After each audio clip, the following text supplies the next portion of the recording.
Vamos a dar inicio entonces al último intermedio de la Cátedra UNESCO de este ciclo 2016-1.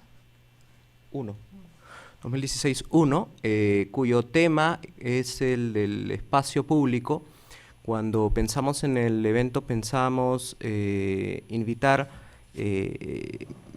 personas, profesores, investigadores que estén trabajando en actualmente el asunto y darle una mirada interdisciplinaria. Por eso el nombre del evento que nos convoca hoy es 4 miradas al espacio público, que podrían ser 6 u 8. Y la idea es generar luego una conversación sobre cada uno desde nuestro espacio de investigación, cómo nos aproximamos al tema del espacio público y qué confluencias, convergencias podemos encontrar. Yo no he hecho propiamente una presentación, sino simplemente algunas láminas para introducir el tema. De hecho, esta es la que nos llamó la atención y la que utilizamos para la convocatoria, porque es una imagen muy nítida en términos simbólicos de lo que también es el espacio público, esta idea de divisiones, de cercos, de poder, cuestiones políticas, económicas y culturales que todas tienen que ver y todas tienen una mirada del espacio público. Entonces, a quienes hemos invitado, que ustedes ya conocen, están en la presentación, Marina, Wilson, Lilian y Javier Díaz Albertini. Justo ayer se publicó, ayer ya apareció la portada oficial de la última publicación la más reciente publicación de Javier, se llama El feudo, la comarca y la feria, la privatización del espacio público en Lima.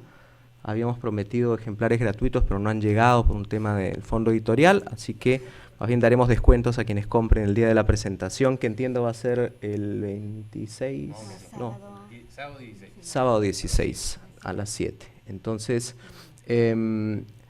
cada uno de los invitados está trabajando el tema, está abordando el tema, sea en investigaciones del Instituto de Investigación Científica, del IDIC, de nuestra universidad, o en sus propios cursos. De modo que yo planteaba algunas ideas que me parecían interesantes y me las pasó un amigo hace unos días, ¿no? Esta idea por ejemplo, del transporte público, que también se vincula al espacio público, 650.000 usuarios diarios del metropolitano. 1 de cada 4 limeños ha sido asaltado. Aquí vemos el tema de la seguridad. Esta imagen que se viralizó al inicio de la gestión, esta fue una de las primeras obras, por lo menos conocidas, de Castañeda, pintar los murales de color amarillo, que nos evoca la pregunta de quién es el espacio público, quién gestiona, quién es el dueño del espacio público y cómo se gestiona también, ¿no? Esta idea de 4 distritos de más de 500.000 habitantes, cómo está pensado el espacio público en Lima desde el punto de vista de la gestión urbanística, si se quiere. Las 3.7 metros cuadrados de áreas verdes, estos son datos del Observatorio Lima Cómo Vamos, que tiene una producción bastante interesante sobre la ciudad. La cantidad de 5 toneladas diarias de basura que se generan en la ciudad, que evocan de nuevo estas preguntas que pueden ir desde cuestiones o fotos tan profundas, si se quiere, como esta, hasta cuestiones mucho más frívolas, si se quiere, como, no sé si ustedes van al cine, yo voy al cine usualmente una vez por semana, y siempre tengo el problema de las personas con el celular delante de uno, que uno les dice y dicen, ¿y tú quién eres? Pregunto, ¿es el cine, por ejemplo, un espacio público también? O sea, ¿qué es un espacio público? ¿Cómo conceptualizamos el espacio público? ¿Quién y cómo se gestiona? Esta fotografía vinculada al acceso que de nuevo tampoco dio la municipalidad para que unos marchantes puedan ingresar, a quién le corresponde administrar ese espacio. Y estas últimas imágenes, ¿no? Parque del Migrante, si recuerdan ustedes qué cosa había que hacer con ese espacio conquistado. Este es otro que la prensa suele hablar de la conquista del espacio público por los ciudadanos. ¿A qué se refieren con conquistar espacio público? Y este último tema de la calle Libertadores, que la van a peatonalizar y que los vecinos también están exigiendo una suerte de consulta previa en San Isidro. a quién le corresponde y cómo se piensa de nuevo. Entonces, todas estas son interrogantes que de alguna forma los invitados nos ayudarán a despejar a partir de sus propios proyectos de investigación. Entonces, sin más, damos inicio al evento con la participación de Marina, por favor. Creo que no estaba abierta. Debe estar en el escritorio. Ahí está el mouse, que de repente es más fácil. Ahí está.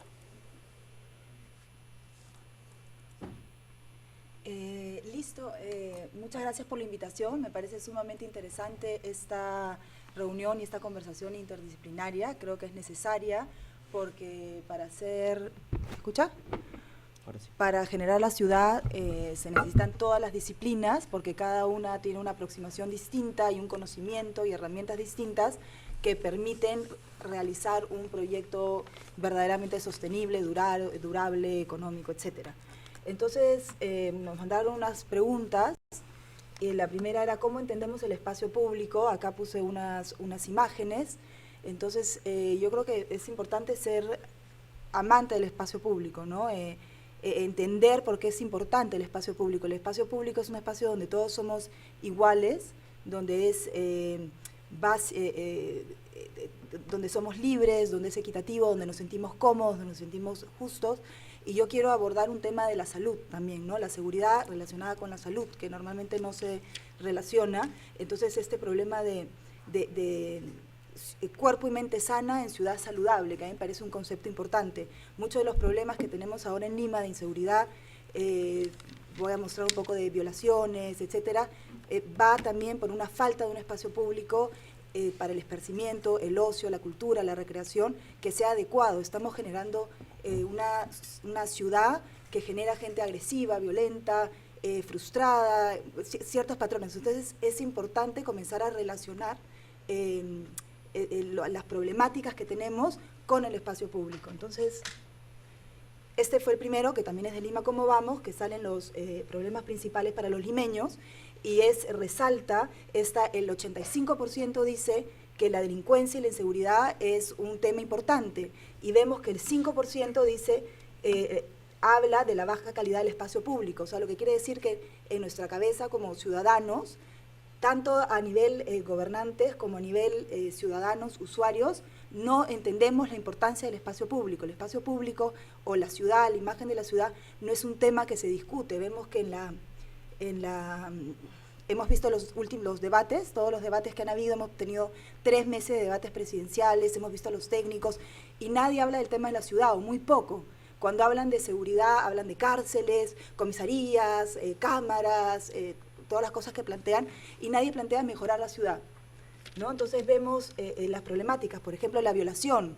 Ese es otro tema que yo lo relaciono con la falta de espacio público y un problema de cultura. Se han pasado también el debate sí al aborto, no al aborto. Nadie ha hablado de prevención y reducción y por qué llegamos a ser el país con mayor porcentaje de violaciones en toda Latinoamérica, ¿no? Entonces seguimos con las encuestas. La contaminación es un tema relacionado a la falta de espacio público, la mala calidad de la ciudad, la inseguridad, bueno, sobre todo, o sea, hay varios puntos y hay que comenzar a relacionar todos estos puntos.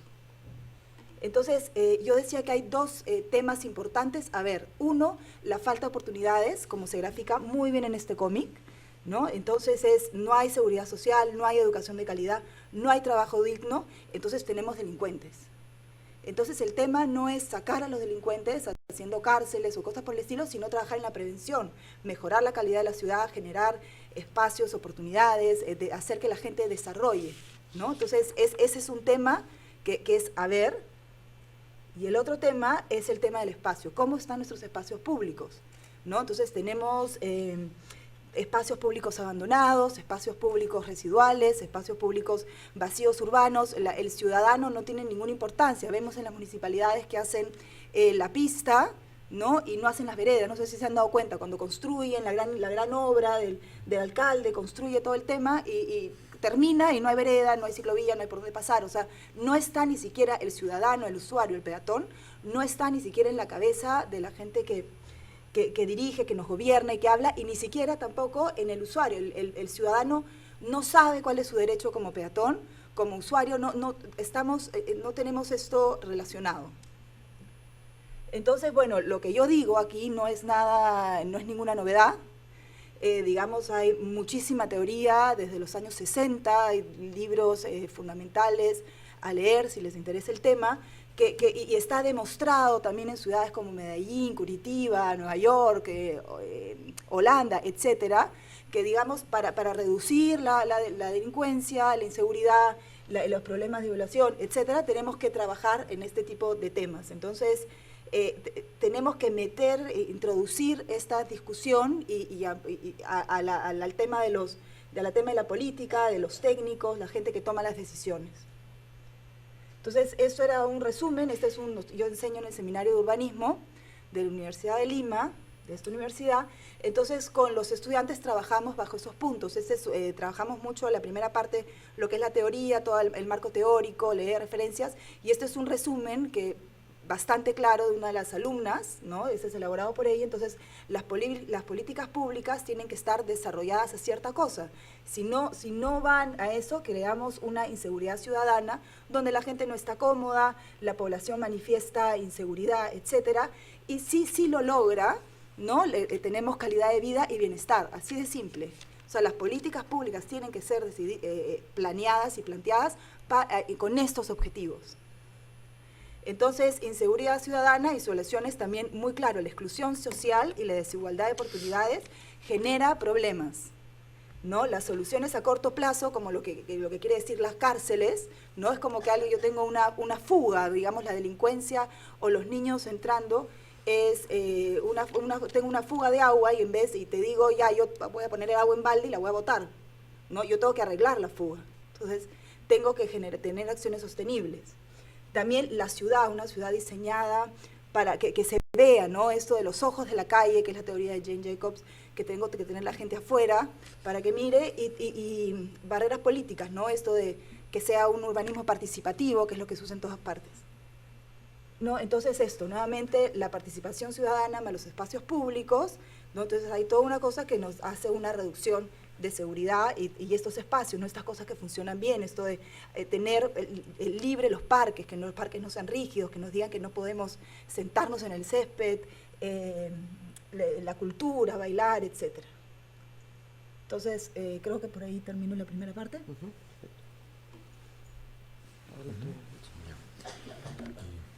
Bien, yo enseño en la Facultad de Economía, investigo también en el IDIC temas de violencia e inseguridad, y naturalmente el tema del espacio salta en un momento u otro, ¿no? En la investigación o a lo largo de las investigaciones. Y uno de los temas que es bien interesante trabajar es el miedo al crimen, el miedo al delito, o la sensación de inseguridad.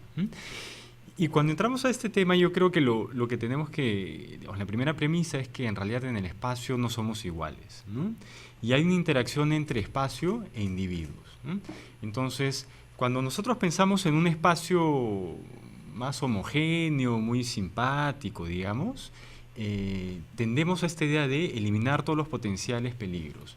Pero creo que ahí dejamos un segundo componente y es el individual, y es un poco el que yo voy a abordar, ¿no? Y es que el espacio público, desde mi punto de vista, también, imagino que no estoy inventando nada, también está definido por quién está a mi costado, quién potencialmente aborda este tipo de espacios, ¿no? Y hace unas semanas vimos que gente de San Isidro llamaba inmigrantes a los que iban al Olivar, ¿no? Un espacio bastante simpático, además, ¿no?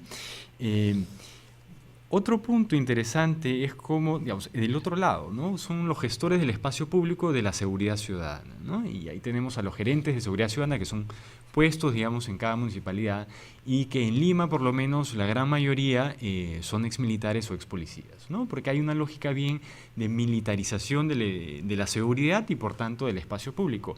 Y ayer justo conversaba con uno de los gerentes de un distrito X, y él era exmilitar, había sido infiltrado en Conga, infiltrado en el Braem, infiltrado en 2 o 3 sitios que me hizo la lista, en realidad, ¿no? Un espacio interesante, y aplica toda una política de inteligencia para, vamos a decir, controlar el delito, ¿no? Y el problema es que vivimos con una serie de sesgos alrededor de cómo percibimos al otro en el propio espacio, ¿no? Y la economía conductual, que es la simplificación extrema de la complejidad de la psicología, que que está de moda en economía, nos brinda algunas pistas muy interesantes, ¿no? Y en economía, digamos, hay dos modelos gruesos para explicar la discriminación, ¿no? La discriminación estadística, que es yo saco en realidad un promedio de lo que la otra persona es, por eso se dice estadística, y le empiezo a generar descripciones y luego a esas descripciones le ataño normatividad, ¿no? Y la otra es una forma de discriminación basada en la prueba, ¿no? En el contacto con el otro. Entonces, cuando vemos esto, caemos en el tema de cómo estereotipamos al otro. Y hay un buen desarrollo en cómo nuestro cerebro funciona, y hay dos sistemas, uno que es el sistema cognitivo y el otro que es el sistema emocional, ¿no? Y el sistema cognitivo es el emocional es el sistema rápido, ¿no? Inconsciente. Si ahorita sentimos pues un movimiento, varios de nosotros nos vamos a parar pensando que es un temblor, ¿no? A pesar de que probablemente sea un efecto de la construcción que tenemos a no muchos metros acá. Entonces el sistema emocional nos permite sobrevivir. Y justamente este sentido de supervivencia nos sirve mucho en los espacios públicos, ¿no? Y de ahí vienen los chistes de blanco que corre, negro que corre, blanco con vestido de blanco, negro vestido de blanco, ¿no? Que apelan a este sentido muy de reacción. Entonces, cuando pasamos al espacio público, nosotros vamos a sentir que en realidad es el lado emocional el que mueve mucho más nuestras decisiones. Yo soy un usuario bastante asiduo de la avenida Tomás Marzano, cerca del cruce con Angamos, que es una zona que todos conocemos que es bien peligrosa, pero en realidad no lo es, pues. En realidad no es muy peligrosa. Y hace unos meses se viralizó un video sobre un robo en la Tomás Marzano de noche por una zona que conozco bastante bien. Y yo jamás tengo miedo, bueno, no jamás, pero no tengo mucho miedo a la Tomás Marzano, pero después de esa viralización, por supuesto que ya empecé a tener un poco más de miedo, ¿no? Hasta que después de un cierto tiempo ya me volví a acostumbrar a lo que yo creo que es la realidad de la Tomás Marzano, ¿no? Y hay un efecto, digamos, hay varios efectos que nosotros vemos en economía conductual, y uno de estos es el anclaje, ¿no? Y el anclaje es esta experiencia inicial que nos toca y nos marca, ¿no? Digamos, desde un mal enamorado, una mala enamorada que nos marca para los próximos años, o digamos un siguiente efecto que se llama heurística afectiva, que implica que es una asociación muy rápida a partir de un caso que viene muy rápidamente a mi mente, ¿no? Oye, pero este pata me está diciendo que la Tomás Marzano no es peligrosa, pero mi tía... pero mi fulanita, ¿no? Hace una semana también conversaba con el gerente de Seguridad Ciudadana de Surco, y me comentaba sobre los robos en el puente de la Universidad de Lima, ¿no? Encuesta rapidísima. ¿Alguno de ustedes le han robado en el puente de la de Lima? Sí, ya, uno de aproximadamente 30, ¿no? O sea, 3% de robos, 3 de cada 100 personas son robadas en el puente de la de Lima. Eso es como París, prácticamente, ¿no? Es una incidencia delictiva bajísima, ¿no? Pero si nosotros conversamos sobre la peligrosidad y armamos un focus group sobre la peligrosidad del puente, vamos mejor con más policías para poder cruzarlo, ¿no? Entonces estamos rodeados de todo este tipo de efectos que terminan condicionando nuestra experiencia en la ciudad. Y cuando pasamos a analizar un poquito más el otro, en ese espacio que compartimos, sea el puente, sea la combi, pasamos a diagnósticos quizás un poco más complejos, ¿no? Como cómo nosotros nos vemos frente al otro, ¿no? Y cómo lo empezamos a estereotipar para leer en esa persona algunos signos que puedan decirnos, ¿me tengo que cuidar o no me tengo que cuidar, ¿no? Es una persona afrodescendiente, pero en realidad está mal vestida, pero si estuviera bien vestida, en realidad yo comparto tranquilamente este espacio público con él, ¿no? E incluso pasamos a otro lado de la seguridad, que es el de las señoras que entre 9 y 3 de la tarde no tienen mucho que hacer más que llamar al serenazgo por cualquier cosa, ¿no? Porque en los parques está prohibido hacer determinado tipo de cosas. Yo alguna vez dormí con mi enamorada en un parque, nadie nos llamó, ningún sereno nos despertó, pero una vez salí de mi edificio y el sereno estaba botando a 4 pintores que a lo largo de la semana habían estado descansando en su almuerzo después de pintar la casa del frente. Por supuesto, el sereno fue a botarlos porque hay una vecina que era bien especial, ¿no? Pero digamos, le quitamos la ropa, los ponemos más bonitos y están haciendo picnic, ¿no? En realidad, ¿no? Están haciendo otro tipo de prácticas sociales, ¿no? Entonces, bueno, ahí llego, pero lo importante, digamos, es que el espacio público creo que tenemos que complementarlo con intervenciones que sepan cómo es que el ser humano, la persona, va a entrar en contacto, cómo se mira a sí mismo y cómo mira al otro, para poder tejer, digamos, caminos que nos permitan interrelacionarnos más allá de compartir una butaca uno al lado del otro, ¿no?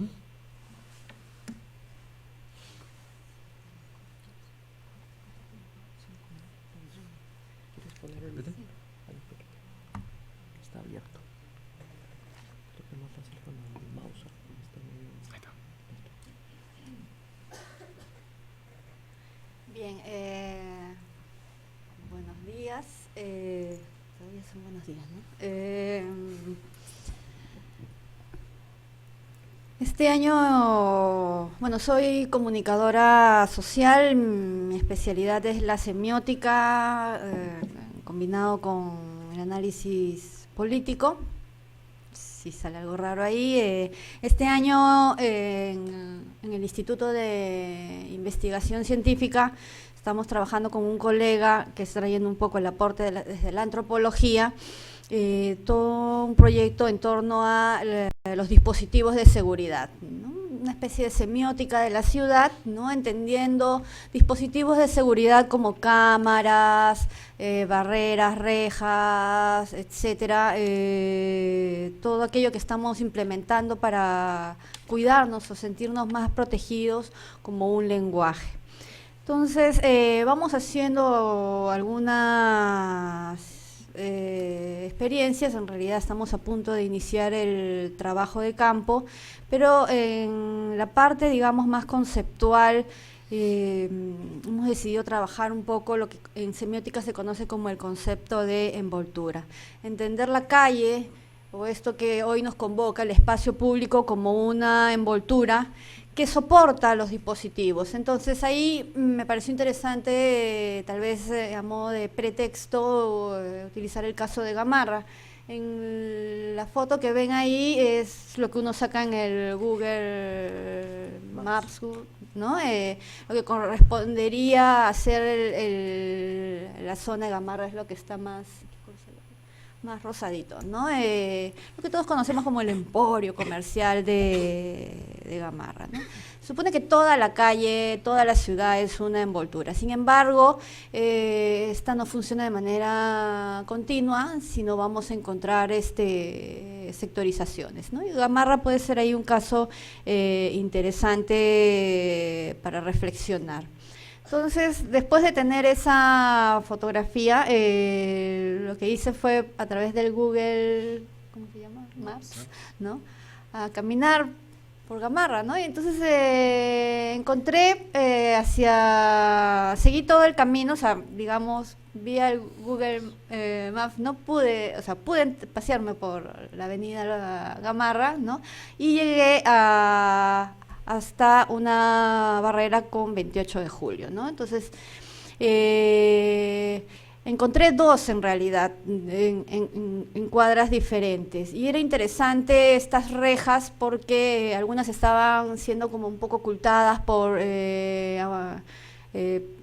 ambulantes o comerciantes, otras decían el letrero, esto está autorizado tiene autorización municipal. Hay una que, si vemos en la anterior, es un container que es la segunda o tercera lámina.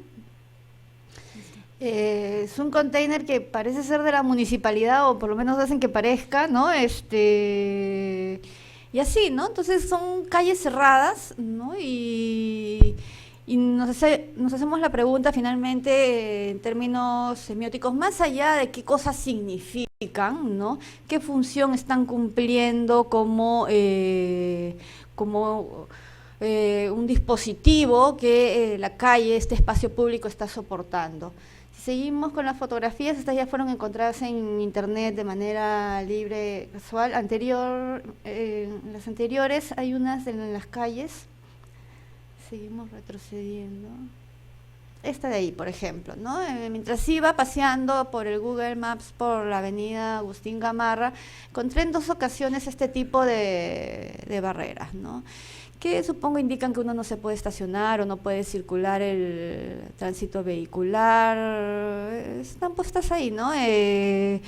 Y hasta llegar después al gran rejón que cierra toda la calle, ¿no? Entonces, cuando nosotros reflexionamos un poco la noción del sentido de envoltura, entendemos la envoltura pues no solamente como aquel que va a soportar esos dispositivos como rejas o barreras, sino que esas rejas o barreras van a cumplir una serie de funciones, ¿no? Entonces, en cierta manera, tiene la capacidad de contener.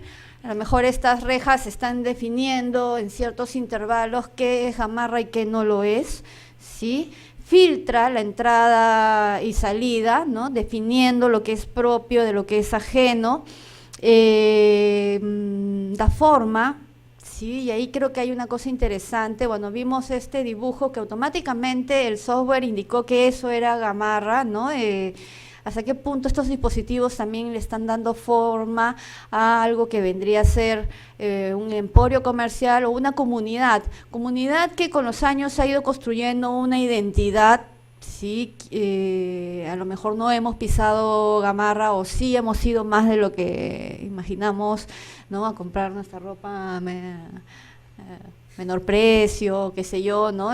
O por lo menos tenemos una noción a partir de problemas que han habido, que han salido en el noticiero, pero hay toda una... estos cercos también generan formas, ¿no?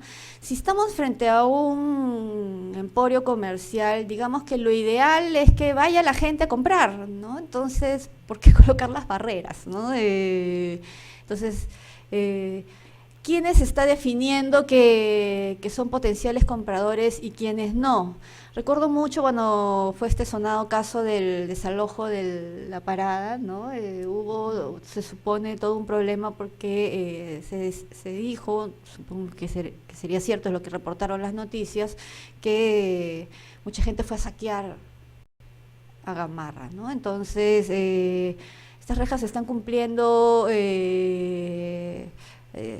función de protección, ¿no? De lo externo, de las amenazas del interior, o está generando la función de enclaustramiento, ¿no? Nos encerramos y definimos quiénes somos, quiénes son y quiénes no son. Pero aquí creo que entra un elemento interesante, ¿no? ¿Quién enuncia la reja?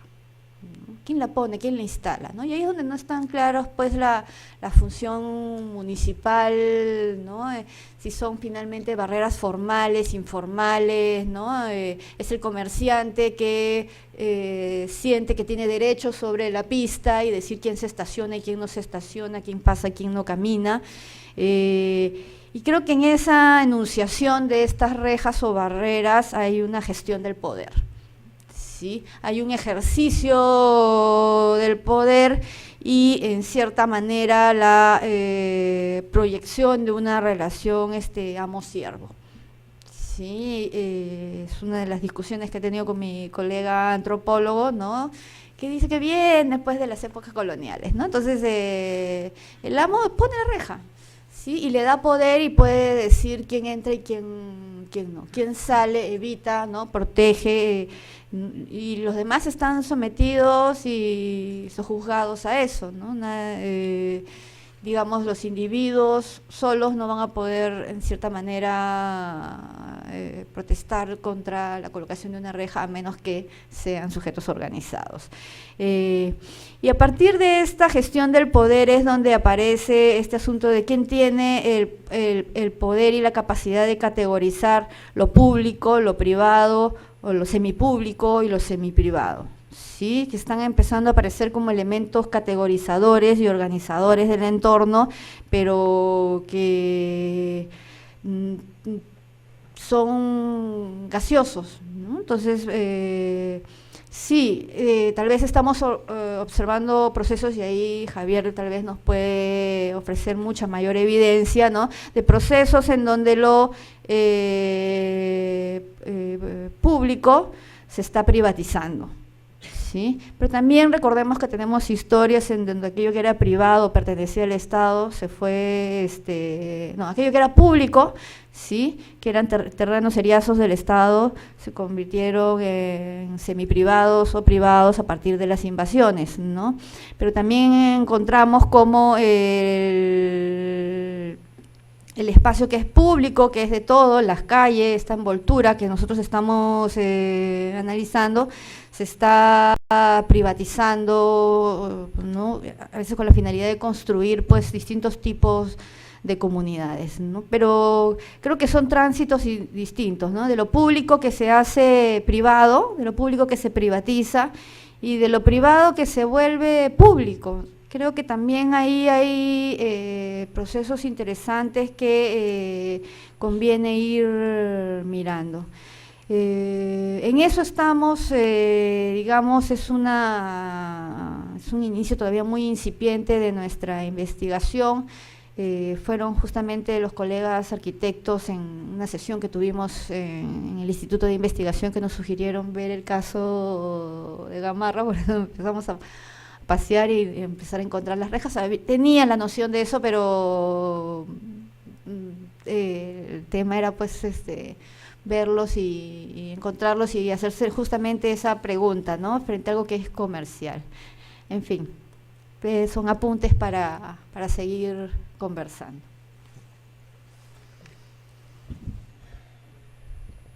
Muy bien, buenos días. Yo voy a ver 4 cuestiones muy rápido, ¿no?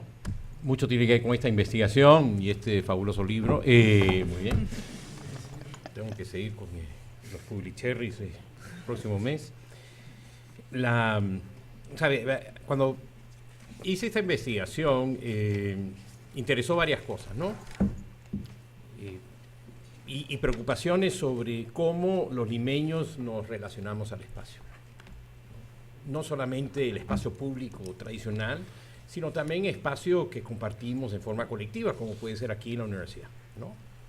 ¿Por qué los alumnos tienen tantos problemas cuando tú quieres pasar, bajar por la escalera, se levanten, ¿no?, de escalón y mueve media nalga para que tú puedas pasar, ¿no?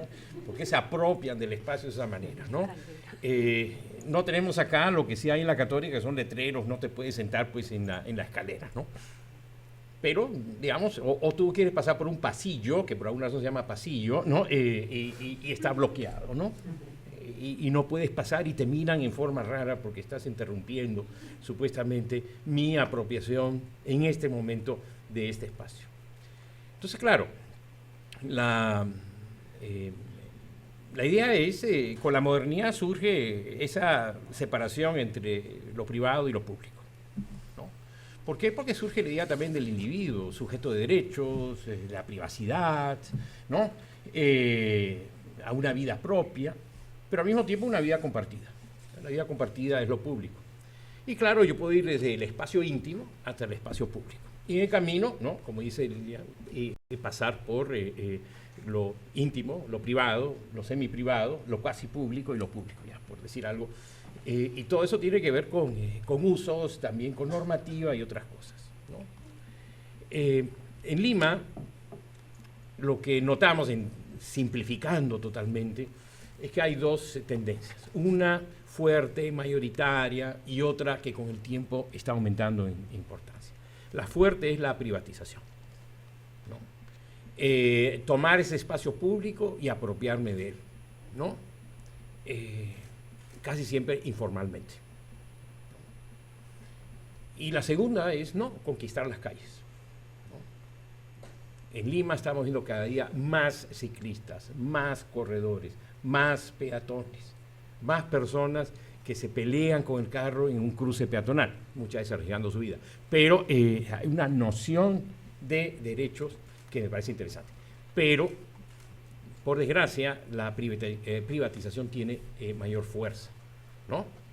Y, digamos, acompañada de una informalidad.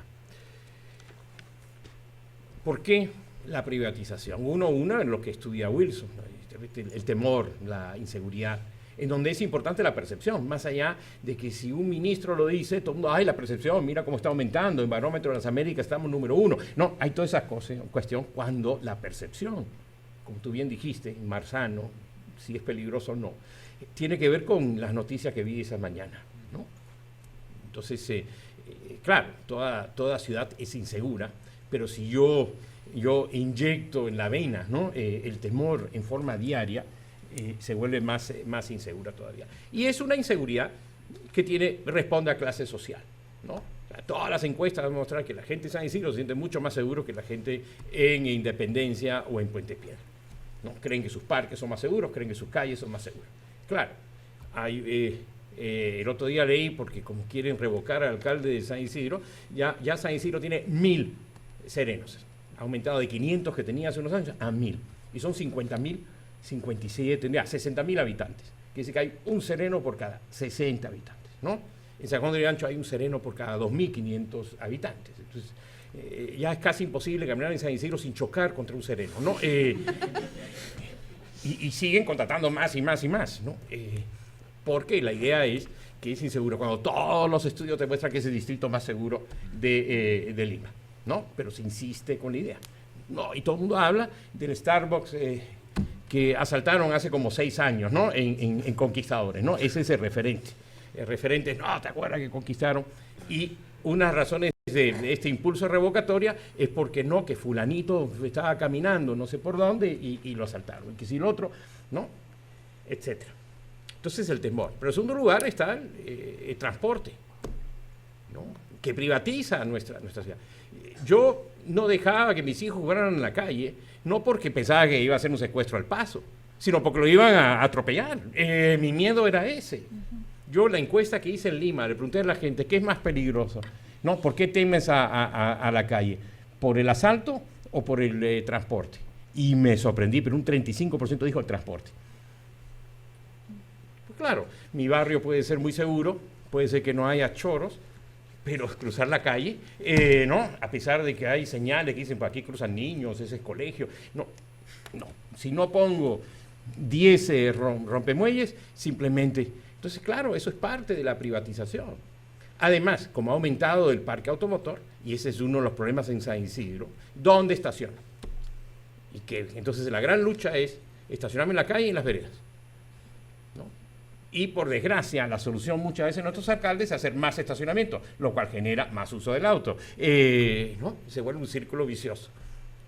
Pero ese es el gran problema. Cuando nosotros entrevistamos a los gerentes que tenían que ver algo en espacios públicos de 8 distritos de la llamada Lima moderna, como la llama Ipsos, todos nos dijeron que el principal problema que tenían era estacionamiento. O sea, en San Isidro, en Miraflores, en San Borja, en Molina, en Surco, es lo que más demandan los vecinos y es el problema principal que tienen con respecto a las calles y veredas. Pero finalmente también estamos, en tercer lugar, una ideología, ¿no? Entonces tenemos el temor, tenemos que hemos entregado nuestro espacio público a los autos y a los buses y a los micros y a las mototaxis. Pero en tercer lugar, vivimos ya 20 años del paradigma liberal. La idea es que lo público es malo, ¿no? Ineficiente. Lo privado es lo bueno. Entonces por eso tenemos un alcalde como nuestro actual alcalde, que en vez de llamar parques zonales, lo llama clubes zonales, ¿no? Y dice, ahora son ustedes todos parte de un club, ¿no? No tienen nada que envidiarle a la gente de regatas. Ya más solo te cuesta 2.50 soles entrar, ¿no? Entonces, claro, como analizo el libro, no soy ciudadano, porque en un parque soy ciudadano. Pero tampoco soy miembro de un club, porque es una farsa. Si soy miembro de regatas o si soy un ciudadano, tengo derecho a decir cómo se maneja esto. Si soy una persona que paga 2.50 para entrar en un club zonal, es como si estuviera entrando en los toboganes pues, de Puente Piedra, ¿no? Lo mismo, hay un usuario, un cliente, el cual no tengo mayor derecho, ¿no? Mi único derecho es no pagarlo si no quiero. pero no hay ningún derecho. O el circuito mágico de agua, o digamos, cierro las cosas, te cobro, porque todos vemos a nuestros ciudadanos como sucios, mal educados, y entonces no pueden pisar el gras, no pueden hacer nada, porque son desastrosos, ¿no?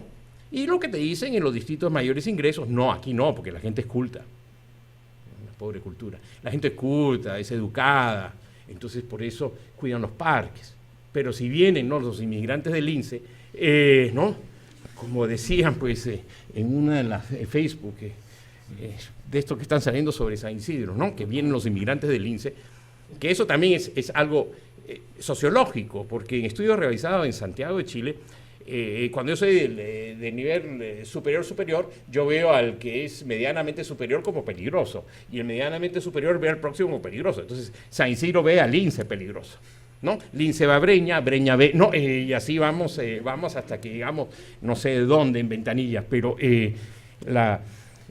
hay que ver que entonces sí, hay una idea de privatizar, ¿no? La idea es que la privatizar en términos de que el mercado y sus mecanismos son los que deberían corregir todos estos problemas.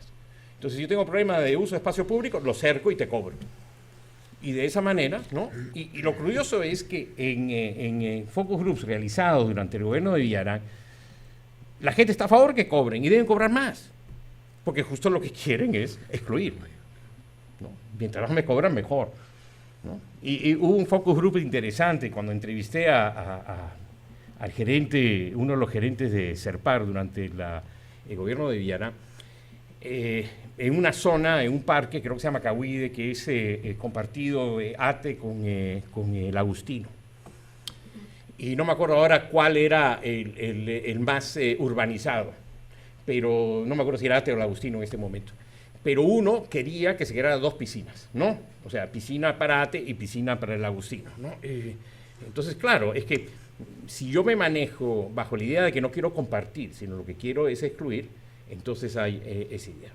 El libro se llama El feudo, la comarca y la feria, porque son 3 formas de privatizar. El feudo es el alcalde, ¿no? El alcalde como Miyashiro, que se levanta todo el malecón de Chorrillos porque le da la gana, ¿no? Y va a poner 14 fuentes de agua. O sea, yo cuando voy a un malecón, lo que quiero es agua en forma de fuentes, no quiero ver el océano, ¿no? ¿No? Entonces, simplemente se me ocurre, ¿no?, un despropósito total y absoluto. Y bueno, como ahí sí se metió con sector nivel socioeconómico A, tuvo problemas, tuvo que retroceder y reconstruir el malecón tal cual estaba, porque fueron a juicio, le pusieron toda una serie de demandas.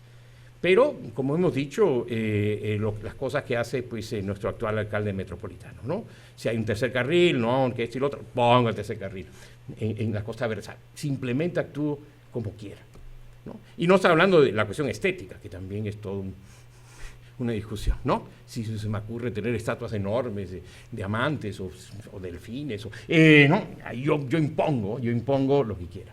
La comarca es el enrejar nuestra ciudad, ¿no? Como decía un panel que estaba viendo llegando acá, ¿no?, un estudio realizado por la Asociación Peruana de Consumidores o de Consumo, como se llame, más del 90% de las rejas son ilegales. Simplemente no quiero al otro y le pongo una reja. Y la excusa siempre es, bueno, una justificación, es la seguridad, pero lo que yo trato de insistir en el libro es que más fuerte quizás es la segregación, ¿no? La inseguridad sí es una justificación, pero eso de dejar al otro fuera, ¿no?, es quizás más fuerte, ¿no? Y bueno, la feria es un espacio cuasi público, que son los centros comerciales, los malls, que claro, es una forma de privatizar porque la gente, más o menos 80% de los limeños dicen que prefieren pasear por un mall que por la calle. Entonces, yo sé que son totalmente necesarios los malls en una ciudad sobreextendida. Yo no tomo aquí una posición purista anti-mall, pero sí digo, como pasa en California, que un mall, aunque es privado, la Corte Suprema dice esto está tomando el lugar de los espacios públicos. Quiere decir que los ciudadanos tienen derecho a expresarse, ¿no? Hay libertad de expresión en los malls de California. Claro, no puedo impedir y bloquear la entrada a Ripley. Eso está prohibido en California, pero sí yo puedo, ¿no?, ir con una pancarta, ¿no?, abajo tal, y no me puede hacer nada porque dicen esto ha tomado el lugar de la calle, esto ha tomado el lugar de la plaza, esto ha tomado el lugar de la cosa. Entonces los ciudadanos tienen derecho a expresarse. Entonces, y además porque los moles poco a poco en el Perú están siendo pues apropiados por lo menos por los jóvenes.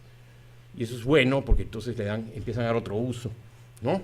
No limitado evidentemente al consumo, sino a simplemente estar por ahí fregando a los adultos. ¿No? Además, ustedes estaban hablando antes de lo que pasa en los parques y Wilson dice que durmió en el parque y no le pasó nada, pero basta que tú tengas 2 o 3 jóvenes en un parque y llaman a Serena. Y en mi focus group con los jóvenes eso salió varias veces. Lo fastidian menos en el Jockey Plaza que en un parque en Miraflores. En un parque en Miraflores no pasan ni 10 minutos, especialmente si están haciendo ruido, chacotas, se están matando la risa, llaman, hay unos fumones, ¿no? Y llega Serenazgo a sacar los fumones, ¿no? Que esos simplemente son adolescentes que se están vacilando, ¿no? Pueden hacer esa bulla en el patio de comidas acá en el Jockey Plaza, pero no lo pueden hacer en el parque cerca de su esto porque hay esa cuestión.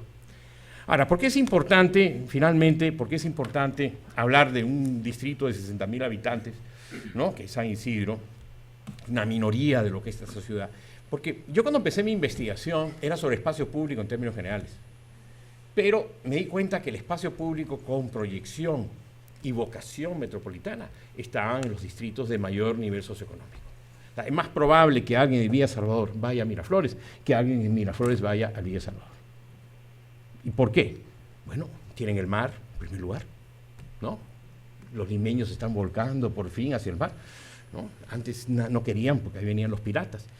No, ahora hoy en día, ¿no? Uno va hacia el mar. Y hay cada vez más inversión en esa infraestructura.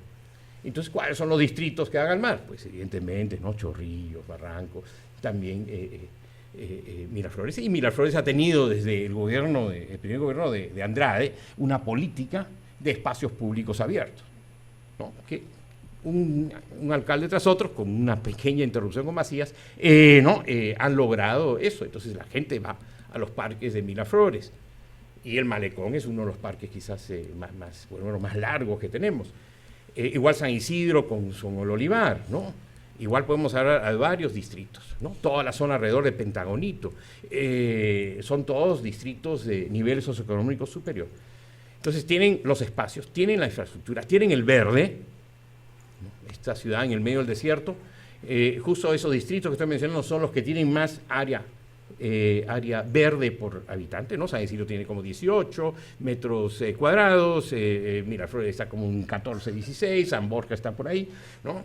Creo que, por ejemplo, La Molina solo tiene 9, que es lo que pide la Organización Mundial de Salud, y solo son como 10 distritos que deben tener más de 9, el resto tienen menos, y hay algunos distritos como Villa El Salvador que prácticamente no tienen, ¿no? O Villa María de Triunfo. Entonces, claro, la gente busca lo verde, la gente busca donde hay parques, y la gente busca donde hay infraestructura, donde está el mar, está la cuestión paisajista, y eso hace entonces que existan más inmigrantes a San Isidro, en el sentido ¿no? Y esos son los distritos que se van a sentir invadidos. Y yo creo que con el tiempo van a poner más y más presión para,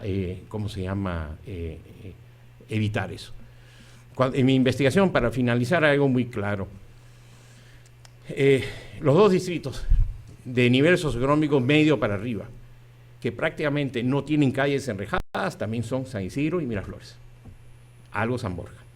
Porque La Molina y Surco tienen un montón de calles enrejadas. Entonces, claro, uno dice, ¿cómo el distrito con el mayor PBI por habitante, no tiene pues rejas? Bueno, hay varias explicaciones. Una es porque también hay muchos edificios, que es una forma de reja. Yo impido que alguien entre en un edificio, entonces eso me da alguna seguridad. Pero en segundo lugar, porque otra razón, porque es importante San Isidro, Miraflores, San Borja, es porque es una zona de alto tránsito. Justo en Lima, como vamos, cuando uno ve el destino final de los traslados, ya San Isidro y Miraflores están como en tercer y cuarto lugar, ¿no? Siendo Cercado de Lima el número 1. Porque claro, la Avenida Arequipa, Javier Prado, ¿cómo se llama? Petituars, Arenales, son zonas de tránsito norte, sur, este y oeste que van a hacer que también sean distritos muy transitados. Yo no puedo entonces ahí poner reja, ¿no? Como sí puedo hacer aquí en Urbanización Neptuno, cruzando acá la Javier Prado, porque ¿quién va por ahí? Que es también lo que dicen las personas que entrevistamos. ¿Para qué vienen acá? Aquí no hay ni centro comercial, aquí no hay ¿cómo se llama? Nada de interés turístico, ¿no? Porque vienen a mis calles. Ya, y dije que esto era lo último, pero lo último es que de parte de las personas no hay la noción de que la calle y la vereda sea espacio público. No es claro. Te ven el parque, ¿no? Pero calle y vereda, hay dificultades ahí, ¿no? Primero por el auto, y segundo porque la vereda es lo que yo tengo frente a mi casa, ¿no? Y entonces ahí es donde viene, sí, el problema. Sí. Muy bien. Voy a hacer un repaso de las primeras intervenciones para pasar a una segunda ronda y luego ir al espacio de diálogo y de conversación. El caso de Marina nos comentaba, nos hablaba de la ciudad como un espacio que genera desde su propia constitución gente violenta, y se me venía a la mente este concepto de ciudad educadora, ¿no? Hay incluso un pacto, me parece, de ciudades educadoras pensadas como espacios donde no solo se transita, sino que en ese tránsito también se educa. Efectivamente uno puede estar manejando por la propia Javier Prado y en un espacio de 100 o 200 metros te cambian la velocidad 3 veces, los carriles desaparecen, entonces es una ciudad que desde su propia infraestructura te impide cumplir las reglas y por lo tanto te educa en sentido contrario al esperado. Entonces esta idea de ciudad como una estructura física, pero también como una serie de oportunidades, continente y contenidos, ¿no? No solo hardware, sino también software dentro de la ciudad. Y el problema de fondo ahí es que no está evidentemente todo esto en la agenda pública, que es lo mismo que señalaba Javier en su última intervención. Entonces, la pregunta ahí en el corto plazo, entre otras, es ¿quién debe liderar este proceso? Es una autoridad política que además no ha sido formada para esto, es decir, que tampoco la autoridad política tiene este asunto en su cabeza, o es el propio ciudadano, lo que no creo que sea una cuestión de corto plazo.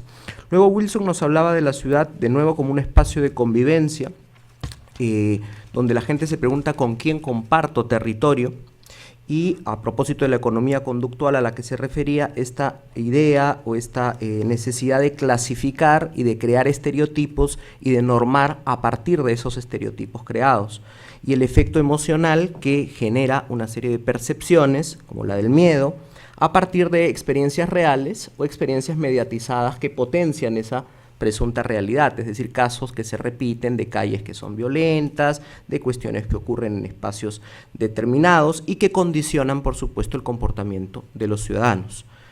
Lilian se refería en su presentación a la semiótica de la ciudad, hablaba de los dispositivos de seguridad que presentan la calle como una envoltura y las barreras que prohíben o que restringen dan la pregunta de quién instala estas barreras y con qué criterios se instalan estas barreras, es decir, quién es el propietario finalmente y quién ejerce ese poder al que se refería.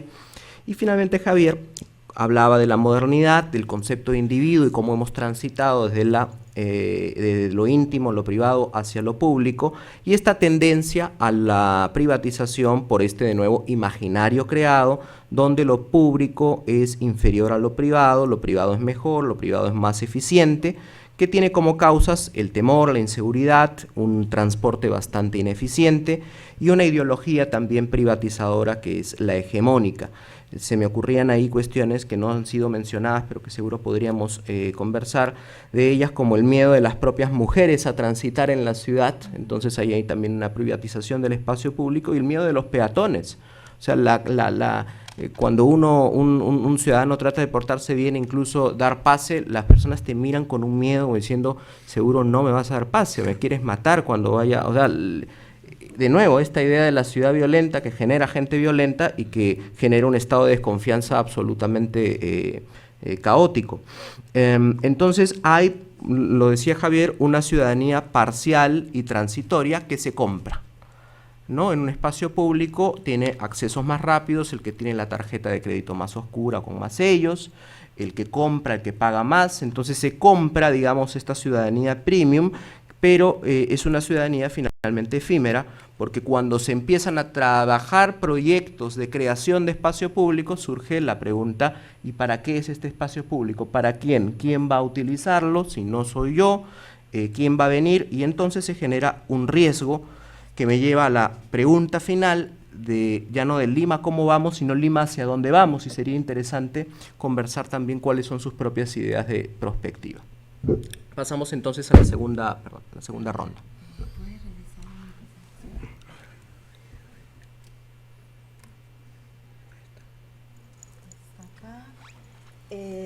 Respondiendo a tu pregunta, esta es una imagen que es un proyecto de un colectivo, ahora hay muchos colectivos, es un colectivo Camino a tu Ciudad, que es un proyecto mexicano, que a mí me gusta mucho porque justo lo que dice es, ¿quién hace esto? O sea, el Estado, la municipalidad debería ser responsable, pero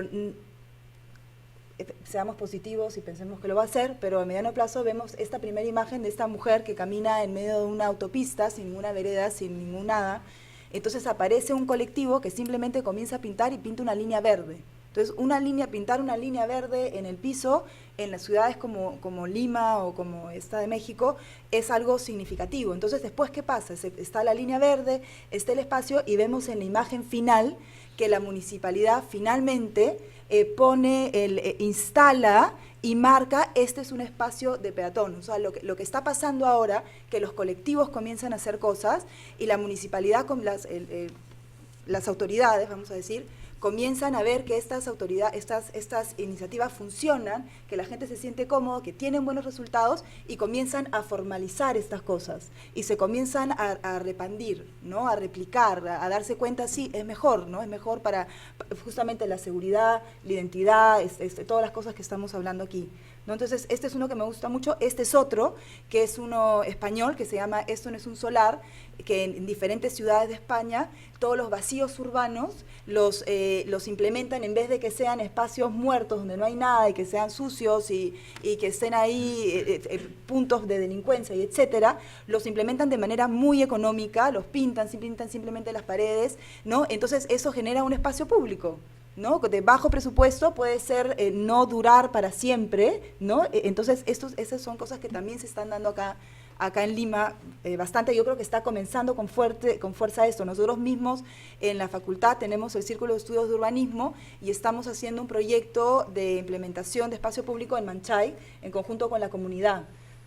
Con la comunidad hemos hecho una intervención en Villa María del Triunfo. Entonces esto se comienza a replicar y las autoridades, en esto trabajamos con el colegio, la municipalidad, la misma policía, y se comenzaron a dar cuenta, sí, mira, funciona, la gente se calma, los niños tienen espacio, entonces se comienza a ser formal. Yo creo que esa es una manera de iniciar, porque si nos quedamos sentados o en la misma universidad proyectamos cosas como enormes y tal, quizás no llegamos a generar nada, ¿no? Hay que entrar en acción. Este es un tema que no sé si llegan a ver las imágenes. Este es un poco como trabajamos en el seminario, ¿no? Que hacemos estudios macros, ¿no? Donde llevamos a ver todos los puntos, las problemáticas, las potencialidades, y estas dos de abajo son unas imágenes que me gustan mucho. Este es justamente Villa María del Triunfo. Entonces hicimos un análisis del espacio público disponible dentro de, entonces por supuesto que era, acá está el número, está muy pequeñito, no lo iba a ver, pero creo que era del 8, teníamos 0.3, o sea, nada, no había espacio público. Y en eso prendemos la capa de las lomas de Villa María del Triunfo. No sé si han estado en las lomas, que son maravillosas durante el invierno, es un paisaje increíble. Acá tenemos una foto pequeña. Entonces, cuando uno prende las lomas, ¿no? Se da cuenta que la proporción de espacio público cambia enormemente. Entonces, ¿pero qué pasa? Que esas lomas no tienen ningún equipamiento, no hay cómo llegar, no son conocidas, etcétera, y no estamos usando el territorio que tenemos, ¿no? Y ahí hay el punto que tú dices que la gente va de Villa María del Triunfo a Miraflores, sí, porque ahí hay espacios de calidad donde se puede estar. Lo que tiene que pasar es que en las otras zonas se desarrollen espacios de calidad donde la gente de Miraflores quiera ir un sábado a la Loma de Villa María del Triunfo o todas las lomas de Lima, porque son espacios, y lamentablemente borré una foto, pero hay una foto que es desde arriba de las lomas y que se ve abajo hacia el mar, que debe ser uno de los paisajes más bonitos del mundo, un espacio de recreación increíble y que los limeños no lo usamos porque falta equipamiento, falta esa visión, ¿no? Entonces acá salen temas de investigación, salen temas de tesis, etcétera, ¿no? Entonces, bueno, presento un poquito lo que hacemos. Esto es del Seminario de Urbanismo del 2015, que analizamos justamente la zona de la universidad, ¿no? Todo el Jockey Plaza, que es una zona que uno dice, está bien, pues, ¿no? Es una de las mejores zonas de Lima, ¿no? Es comercial, etcétera, pero ustedes que usan esta zona se dan cuenta que es totalmente fragmentada, el cruzar de la universidad al Starbucks es una misión casi imposible, ¿no? O sea, es ya ilógico, no hay que pedir al policía que lo ayude a uno. Entonces comenzamos a ver cuáles son las articulaciones, comenzamos a trabajar, como dije en la primera parte, tenemos toda una base teórica, ¿no? Una teoría que seguimos y de ahí entramos a la parte física de la ciudad. ¿Qué pasa? ¿Quién la usa? ¿Para quién trabajamos? ¿Cómo están funcionando esos espacios? Entonces comenzamos a desarrollar láminas en cada punto, de ahí seguimos, ¿cuáles son los usuarios? ¿Qué pasa? ¿Dónde está la delincuencia? ¿No? Entonces, ¿qué está pasando? Justamente lo que tú hablabas del puente, ¿es seguro, no es seguro? Hay mucha gente. O sea, es inseguro desde que un paradero es informal y hay demasiada gente en horas pico y tienes que pararte en la pista. Entonces, desde ahí, o sea, es inseguro, o sea, tú expones tu vida, ¿no? Entonces, quizás no es que tanto te roban, pero hay tanta gente que sentimos una inseguridad, no estamos cómodos, no son espacios confortables, ¿no? Entonces, comenzamos a ver esto y de ahí comenzamos a hacer propuestas de intervención, voy a mostrar algunas, ¿no? Entonces, todo esto lo resumimos. Todo lo que hemos visto lo recibimos en intenciones y en visión.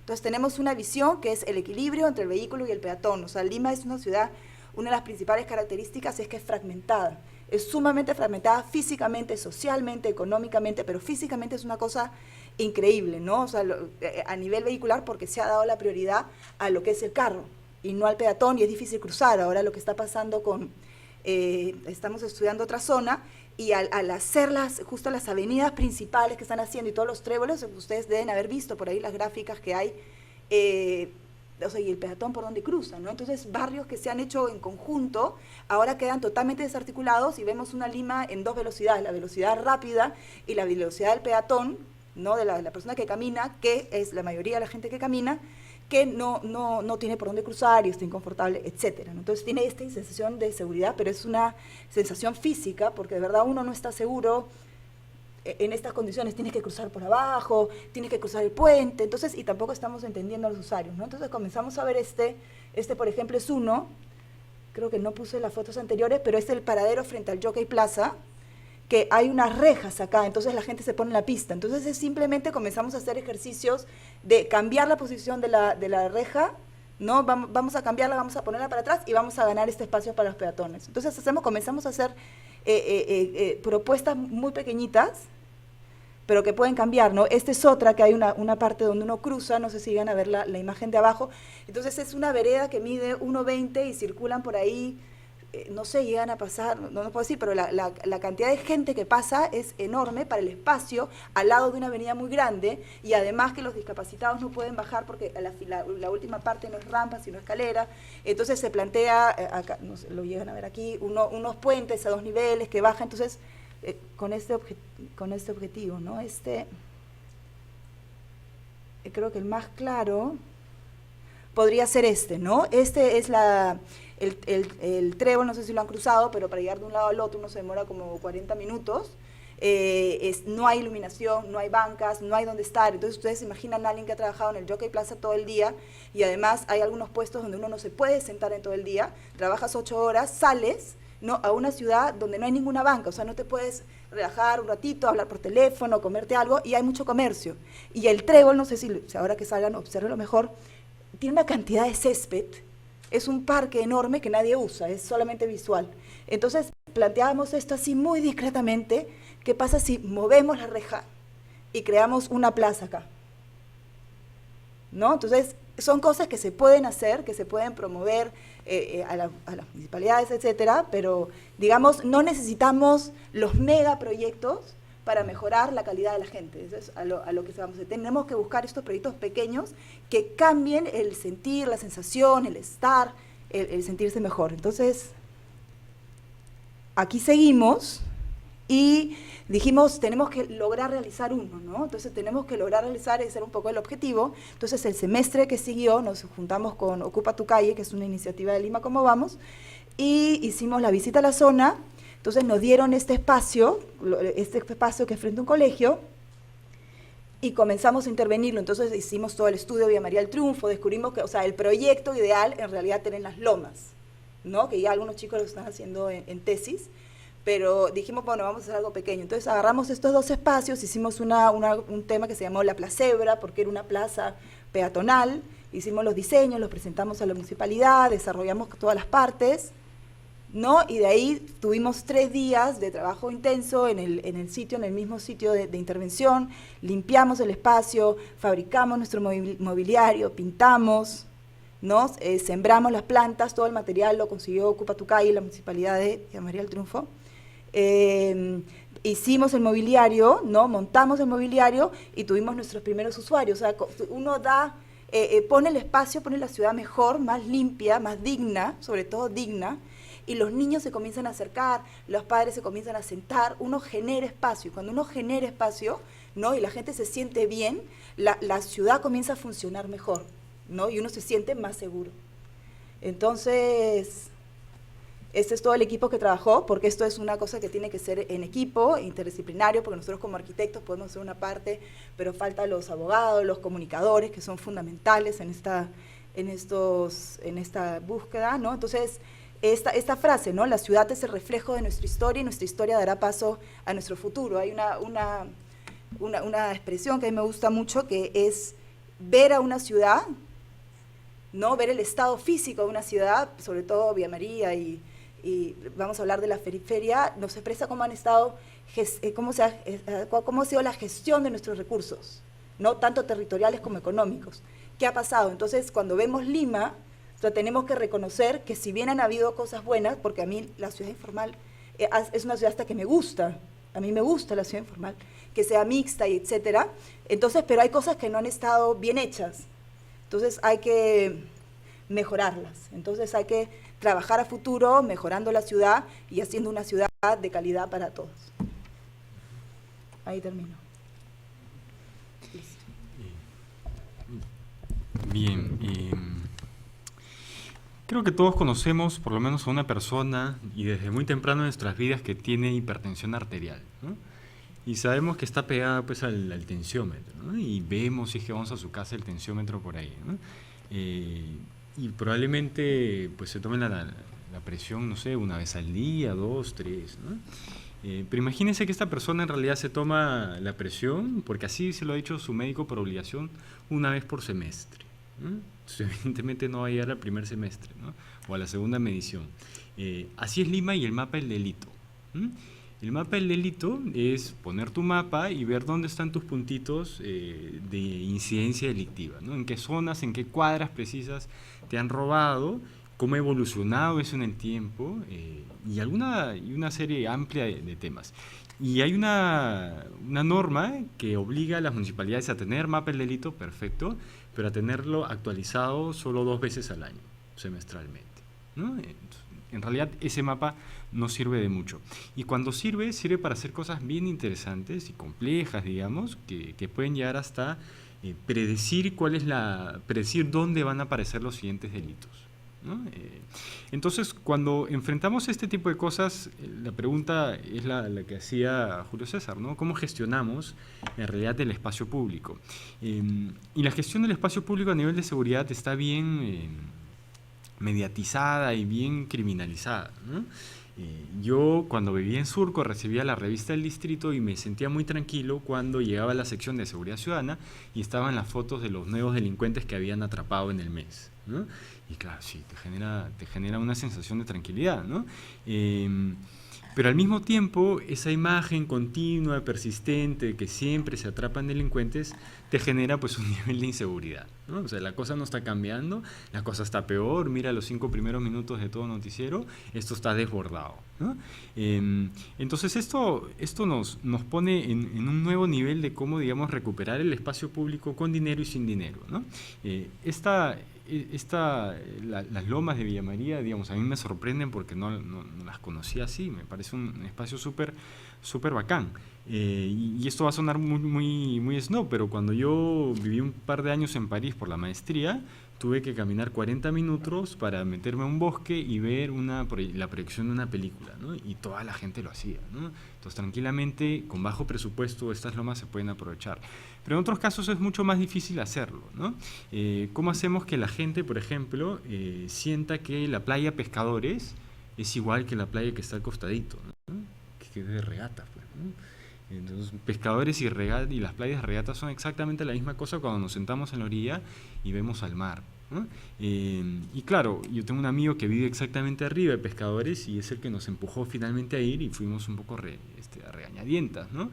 Y después vimos que es una playa simpática, ¿no? Pero todo el resto de nuestros amigos jamás estarían incentivados, si lo dicen abiertamente, a pisar este tipo de espacios públicos, ¿no? Lo otro es que esta relación entre miedo y la lectura real de la criminalidad es bien simpática en el Perú, porque somos, sí, efectivamente el país con más crimen en América Latina y con mayor miedo. Pero curiosamente, desde el 2004 hasta el 2015, mes a mes, la delincuencia común ha caído. Es una tendencia clarísima, ¿no? Y cuando mi practicante sacó eso, le dije, oye, está mal. Y lo revisamos una semana y los datos estaban bien. Entonces yo que trabajo algo, por lo menos un par de añitos en seguridad, no me creía siquiera lo que los datos estaban votando, y es una encuesta a 90.000 personas, no es cualquier cosa, ¿no? Entonces, y lo que hemos tenido entonces al costado de esto es que la percepción de inseguridad sigue siendo 9 de cada 10 piensan que van a ser víctimas de algún delito, ¿no? ¿Cómo cambiamos eso si en realidad tenemos una lectura subjetiva del delito y lo que pasa es que cualquier signo que nosotros vemos en la ciudad sirve para reforzar lo que en economía conductual se llama sesgo de confirmación, ¿no? Cualquier pequeño signo negativo sirve para alimentar ese cajón de inseguridad que nosotros ya tenemos, ¿no? Y cuando aparecen nuevos signos, peor. Por ejemplo, por eso es distinto ver un graffiti en Renovación, en La Victoria, donde no me genera mayor miedo que verlo en las Casuarinas. Y ahora sí, esto está desbordado, ¿no? Y de hecho tengo un amigo que vive en las Casuarinas, en la parte baja nomás de las Casuarinas, y puso la foto de una peluquería que había sido asaltada y su comentario era en Facebook, y ahora hasta las Casuarinas se ha llegado la inseguridad ciudadana, ¿no? Entonces, claro, distorsionamos todo el mensaje, ¿no? Y es que como decía Javier, tenemos un discurso armado de segregación y creo que también de identidad, ¿no? Entonces, en la medida que nosotros empecemos a colorear de manera distinta al otro para poner rejas o replegarnos un poco, vamos a sentirnos un poco más tranquilos, un poco más seguros a pesar de lo que pueda estar pasando alrededor de nosotros, ¿no? Y lo último que quiero hablar es el tema del miedo y las mujeres, ¿no? Hay una teoría que a mí me gusta, que no es una teoría feminista, digamos, y no voy a hacer chistes sobre las feministas porque no son graciosos, pero dan risa, que es una teoría sobre control y consecuencias, ¿no? Entonces, lo que dice esta teoría es que nosotros tememos a los delitos sobre los cuales tenemos muy bajo control, pero que a la vez son delitos que tienen muy altas consecuencias sobre nosotros. Violaciones sexuales, ¿no? Muy difícil de controlar una vez que estamos ahí, pero las consecuencias son terribles, ¿no? Y esto genera un miedo altísimo, a pesar de que en Lima, por lo menos, la tasa de violación sexual es baja. Si la comparamos a nivel de América Latina, es alta, ¿no? Porque tampoco vamos a tener 50% de mujeres que han sufrido violación, ¿no? Digamos, en términos relativos termina siendo bastante alta, ¿no? Y digamos, como decía un amigo, el día en que nosotros veamos niños y mujeres caminando libremente y tranquilamente en la ciudad, vamos a sentir que hemos recuperado, pues, el espacio público, ¿no? Bueno, retomando esta idea de cómo algunos dispositivos pueden ser generadores de segregación, me parecería también interesante retomar la idea de que incluso esta segregación tiene una contraparte que tiene que ver con el enclaustramiento, ¿sí? ¿Hacia dónde va Lima? Si vemos experiencias que se están dando en otros países, grupos o comunidades enteras están empezando a migrar hacia zonas más seguras dentro de la misma ciudad, pero a crear enclaves ¿no? El Ciudad de Muros, es una obra que los invito a leer, es una investigación muy interesante, como en Sao Paulo, Los Ángeles y en grandes megápolis empiezan a llegar conjuntos habitacionales totalmente cercados con muros insalvables, ¿no? Pero adentro tienes todo. Cine, colegio, centro comercial, ya no necesitas salir de ahí, ¿no? Entonces, caminamos hacia eso, bueno, uno tiene que ser optimista y dice, no, o sea, pero creo que hay que tomar en cuenta que si bien podemos ir generando una serie de elementos para segregar, esos elementos de segregación también nos enclaustran. Y el enclaustramiento de una comunidad también tiene una serie de problemas a nivel de interacción. Desde cosas muy cotidianas como el tema de los perros, ¿sí? Como el tema de a qué hora sacas la basura, ¿no? De si vas a poner un tiempo en que se ponían unas barras, ¿no? Altas para la basura, o sea, tenías la basura a la altura del rostro, ¿no?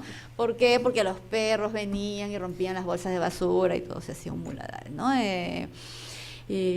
Pero justamente hay un tema ahí bien interesante de comparación entre Magdalena y San Miguel, que tienen salida al mar. Magdalena ha hecho esfuerzos y una inversión muy grande por extender su área, porque su área de salida al mar es muy pequeña, ¿no? Creo que se han hecho esfuerzos por recuperar ese espacio público y ser utilizado, ¿no? Sobre todo en el lado de San Miguel se han creado las rampas para que vayan los skaters, ¿no? Sin embargo, hay el letrero bien grande de hasta las 9 de la noche, ¿no? Porque me imagino que los vecinos se han quejado, que mucha bulla, ¿no? Pero sin embargo, durante la tarde me parece un espacio muy interesante donde los jóvenes van, se encuentran, nadie les cobra, no hay una hipervigilancia, ¿no? Y están ahí, ¿no? Fortaleciendo su motricidad. Pero sin embargo tienen conflictos con los vecinos porque mucha bulla, ¿no? Y más allá tienes a las señoras, que es también otra fuerza social importante a tener en cuenta en un distrito, que hacen sus ejercicios en la mañana y también tienen problemas con los vecinos, que mucha bulla, ¿no? Entonces, o sea, finalmente creo que también en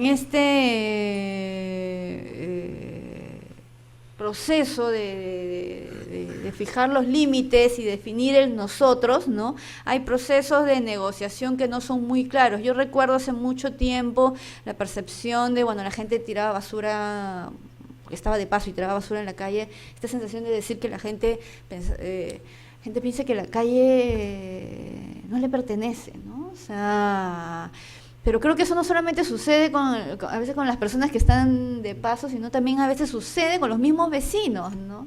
Si tú sacas tu bolsa de basura y no la quieres dejar en tu puerta, no la puedes dejar en la puerta del vecino ni la del frente, pues, ¿no? Entonces, creo que ahí hay todo un espacio de negociación en donde creo que los gobiernos locales tienen un rol muy importante para educar, ¿no? O sea, porque entonces se trata porque también hay una tendencia que todo se soluciona con multas, ¿no?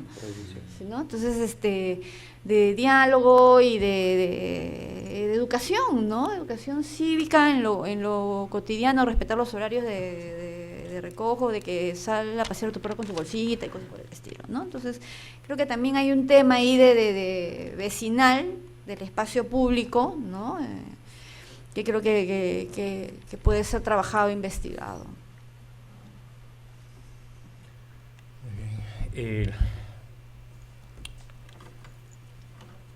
Yo con el tiempo, como ese estereotipo perfecto, cada vez soy más gruñón, ¿no? Porque dice que cuando uno se pone más viejo se pone más gruñón. Y mucho de mi gruñón es en el espacio público. Llevo años caminando y corriendo alrededor del golf en San Isidro y cada vez me peleo más. Porque hay más usuarios, pero usuarios que no son respetuosos, ¿no? Por ejemplo, correr en la avenida Miro Quesada, en esa vereda muy estrecha que hay al costado del club, el golf, y encontrarse con ciclistas viendo a toda velocidad. Y además tocando, chin, chin, chin, chin, muévete, desgraciado, ¿no? Entonces yo de vez en cuando le digo, ¿sabes qué? La vereda es del peatón, ¿ya? Aquí somos soberanos, y eso dice el reglamento de tránsito del Perú. Ya, de buena gente, porque yo entiendo que es bien peligroso ir en la calzada, de repente estoy dispuesto a compartir contigo el ciclista. Pero tú tienes que ser sumamente respetuoso, ¿no? Y antenoche, pues mi hijo mayor corriendo alrededor del golf, le digo que no corre a las 10 de la noche, pero lo hizo, ¿qué importa? Lo chocó una bicicleta, ¿no? Llegó sangrando toda la rodilla, todo raspado acá, ¿no? Porque calculó mal el ciclista, porque lo chocó por la espalda. ¿No? Entonces, lo que tiene razón, ¿sabe? Tenemos que recuperar el espacio, pero no es fácil porque entre los mismos usuarios hay problemas. Entonces, una vez a un chico le dije, oye, pero en lugar de la bicicleta en la calzada, sí, pero mira cómo está el tráfico, no puedo pasar. Y dije, entonces también las motocicletas pueden venir por acá, ¿sabe? Al final, no puedo por acá, entonces hago esto. Entonces, la idea es no, como en Lima, en vez de mejorar la policía para mejorar la seguridad, yo creo los serenos. Unos guardianes de galaxias, no guardianes que no tienen mucho poder, ¿no? Entonces buscamos muchas veces, en vez de la solución, ¿no? Ver cómo en San Isidro agarro la avenida 2 de Mayo y le pongo pues una franja que digo, esto para ciclistas, porque está pintado de verde en ese caso, ¿no? Pero no sé si le hacen mucho caso a ese verde. Y entonces yo creo que toma acciones que cada vez yo veo un aumento de decir yo tengo derechos, ¿no? Pero eso toma un tiempo, ¿no? Como dice nuestro moderador, es una hipótesis que yo tengo y es muy fácil. Llega a una esquina en donde hay peatones que quieren cruzar. No te miran, jamás te miran. Están así, yo no quiero cruzar. Claro, están mirando de reojo, entonces cuando no hay nadie cruza, porque lo que no quieren, y ese es mi análisis, es que si mira al conductor como diciendo, déjame pasar, y el conductor no te deja pasar, eso afecta a tu autoestima. Entonces tú lo que dices es, yo no quiero pasar, ¿no? Entonces, claro, si tú lo quieres respetar y te paras ahí, ¿no? Y le tocas la bocina, pasa, ¿no? No te mira, o te mira con miedo, ¿no? Porque una vez que ya tú le tocas la bocina, te mira y dice, ¿qué querrá? ¿No? Entonces, tenemos que cambiar radicalmente, ¿no? La forma de pensar de nuestros ciudadanos. Yo creo que, como digo, creo que hay un cambio, creo que más gente en bicicleta empieza entonces a exigir una cuestión. Pero también asusta los noticieros. Cuando tú ves que los dos, ¿cómo se llama? Los dos ciclovías reconocidas, más seguras en Lima, que son Salaberry y Arequipa, ustedes vieron qué pasó hace 2 semanas, ¿no? Un bus simplemente de Corredor Azul se metió en la ciclovía, ¿sabes? Ya si tú decías, ya estoy recuperando algo, ahí ya tú dices, ya mi miedo es que monte en bicicleta y me pase un bus encima. Yo he luchado, mira, a mí me han mordido perros, he tenido luchas en un parque en San Isidro, me pasé 2 meses luchando en todos los medios legales, ¿no? Traté de conseguir que firmaran los vecinos para que los perros no andaran sueltos. Al final fui al 2º piso del Jockey Plaza, Armac, me compré un gas de pimienta y así me protegía de Tony, que era el que me seguía persiguiendo, ¿no? Un mastín blanco. Entonces, yo intenté con el municipio, intenté con el Ministerio de Salud, intenté todas las formas, tuve que ir al médico legista para que se reconociera de que sí había sido atacado por un perro. Y claro, uno puede decir, o ya me rindo, o busco. Marina dijo que solo 5% de los limeños dicen que el espacio público es un problema. Sin embargo, en Lima como vamos te va a decir sí, pero te va a decir que la principal actividad de los limeños es pasear. Sí. Más del 70%. Y segundo, ir a bailar, que es 40%, ¿no? Entonces, caminamos más que bailamos. Que sí que la gente pasea, la gente sale a la calle. Eso te dicen, por lo menos, como su principal forma de recreación. Pero puede ser también en los centros comerciales. Sí, puede ser, sin duda. Pero, digamos, hay alguna esperanza en ese sentido, ¿no? Sí, yo pienso que sí.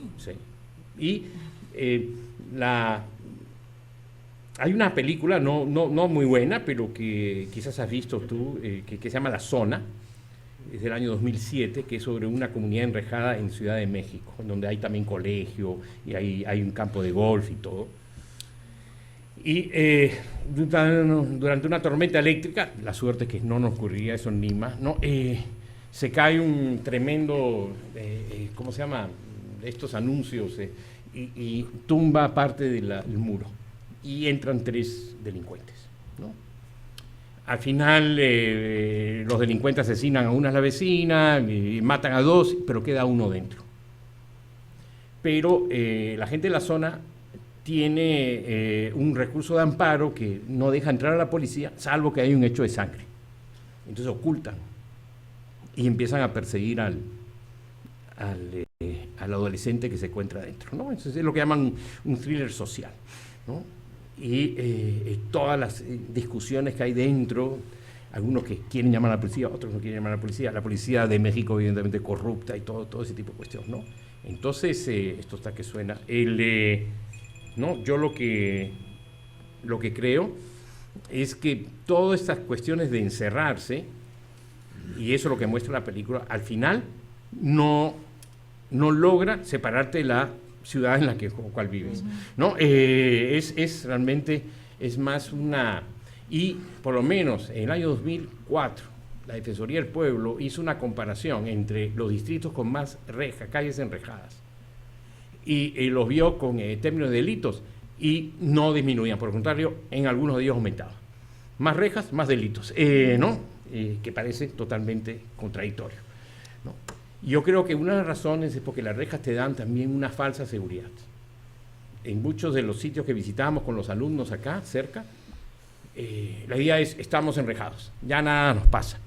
Pero eran muchas veces los únicos agentes de seguridad que habían, o eran en la entrada. Cuando yo creo que lo que muestra más efectivo es cuando uno tiene patrullaje. Y eso ya es un costo superior. Tú te vas a Encantada de Villa, ahí hay patrullaje. Entonces no solamente es la entrada, sino también tengo cámaras, patrullaje, el conjunto de eso sí puede tener un efecto. Pero poner rejas es absurdo, ¿no? ¿Tú crees que un choro va a decir, uy, hay rejas, qué miedo? No, ya me voy inmediatamente, ¿no? No, es igual que tener una alarma en el carro. Ayuda un poco, pero no es lo que va. Y si le pongo alarma y le pongo GPS y le pongo pronto un guardaespaldas, en algo disminuye, pero no totalmente. Muy bien, entonces vamos a pasar al último bloque de diálogo, si tuvieran alguna pregunta o comentario. A ver, aquí hay unos... A ver, Álvaro. Buenas tardes. Estaba pensando que hay una paradoja porque normalmente pensamos que lo moderno es mejor. Sin embargo, si vemos la historia de Lima, vamos a encontrar que antiguamente en la colonia, por ejemplo, había una activa vida pública en los espacios, vida política en los espacios públicos, había procesiones, había autos de fe, en fin, ¿no? En la República igual, a mediados del siglo XIX se demuelen las murallas de Lima, se construye el Paseo Colón, se hace el Museo de Arte, que era el Palacio de la Exposición, que era un espacio público, se hacen plazas, alamedas, etc. Entonces la pregunta es, ¿en qué momento del siglo XX hemos perdido la batalla? Bueno, eso es casi como la pregunta clásica de Vargas Llosa, ¿no? ¿Cuándo se echó a perder todo? No, es medio académico, así muy educado.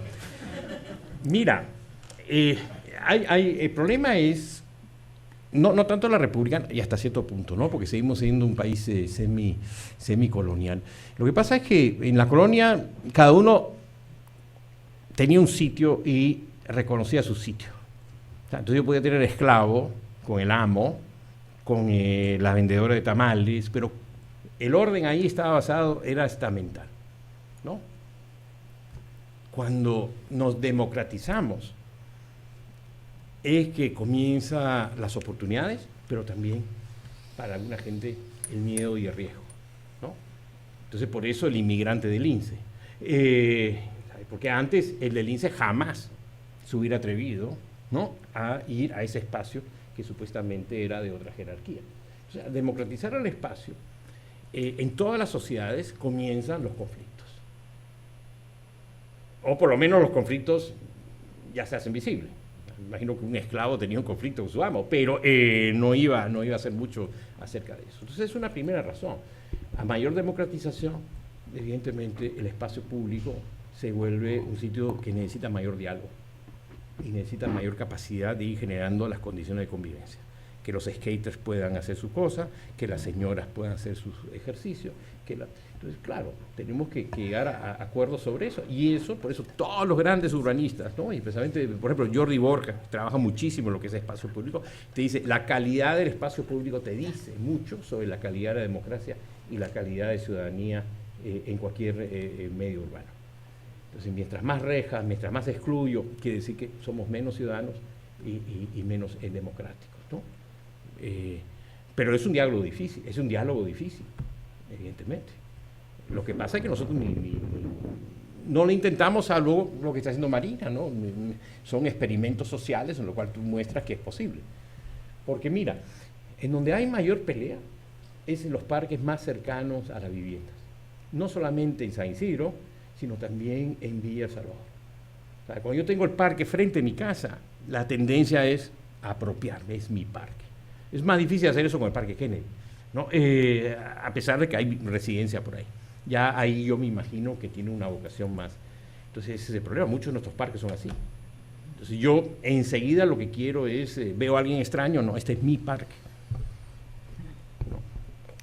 Y otro quizás. Un comentario chiquito. Creo que cuando se comparan esos dos momentos a nivel histórico, creo que la modernidad lo que va a generar es el principio de población.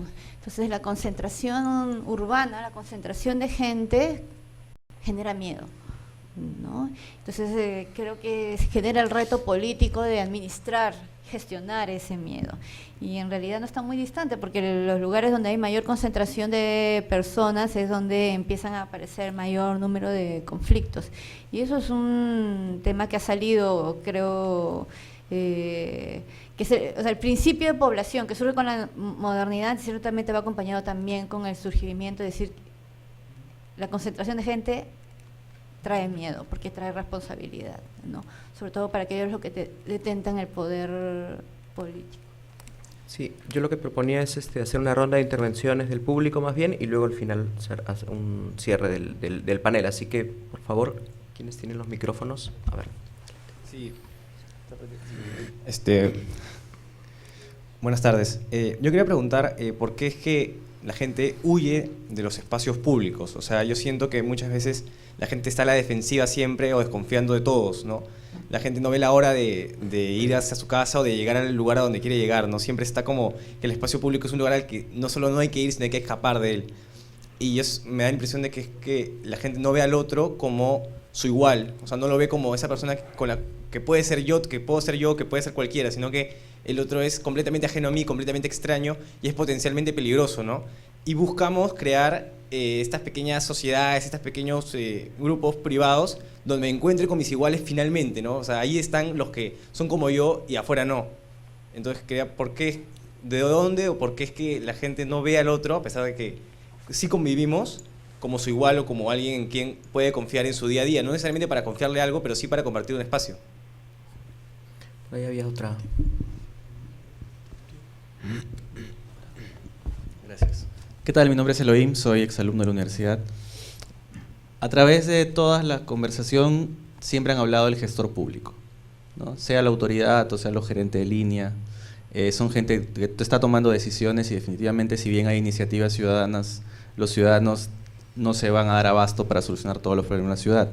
Pero también, digamos, el gestor público tampoco necesariamente, en una urbanización como la que estamos viviendo en toda América Latina y en las ciudades del Perú. Entonces, mi percepción es que, si bien hay alcaldes corruptos y gerentes corruptos, también hay gerentes no preparados, gerentes que caen ahí, digamos, es un poco también la banalidad del mal, ¿no? Entonces, terminan, digamos, haciendo daño a la ciudad por motivos que van más allá de simplemente quiero hacerle daño a la ciudad o quiero hacerle daño al público. Entonces, mi pregunta sería, ¿cuál es el espacio donde esta gente, estos gestores públicos, se están formando o se deberían formar para que realmente respondan a una demanda de la ciudad que puede exceder en cantidad y en calidad sus capacidades, ¿no? Por aquí adelante tenemos otra pregunta. Ahí adelante. Buenas. ¿Cómo debería ser estas relaciones casi de poder, ¿no?, entre autoridades y sociedad, ¿no?, en la toma de decisiones sobre lo que se debe hacer en los espacios públicos? Y esta pregunta en base, bueno, hace poco estaba haciendo un trabajo de investigación y tuve la oportunidad de entrevistar al gerente de transporte urbano y transitividad de San Borja, y él me decía que había un presupuesto participativo en el cual vecinos y municipalidad en conjunto tomaban decisiones sobre lo que se hacía en el espacio público. Y bueno, me decía que justo en esta última oportunidad se estaba haciendo el puente en la avenida del Derby, el bypass. Y que bueno, esto iba a hacer que en la avenida Buenavista iba a aumentar la cantidad de autos que van a pasar. Y bueno, tal cual, pasan mayor cantidad de autos y que según él me decía que en esta idea de participar entre municipalidad y vecinos, los vecinos habían dicho que no querían que se coloque semáforos ni se mejore la señalización porque para ellos había otras prioridades. Y ya, bueno, eso me dijo en un momento. Y cuando voy a hablar con los vecinos, me decían que no, que ellos estaban totalmente en contra de esa posición, que para empezar inclusive estaban recolectando firmas para que se tome una decisión, inclusive para que se pare la construcción del bypass en el Derby, porque finalmente iban a perjudicar sus negocios, ¿no? El tema de los departamentos, que iban a bajar los precios, etcétera, ¿no? Entonces mi pregunta es esa, ¿no? ¿Cómo debería ser esta relación de poder entre municipalidad y vecinos? Sí.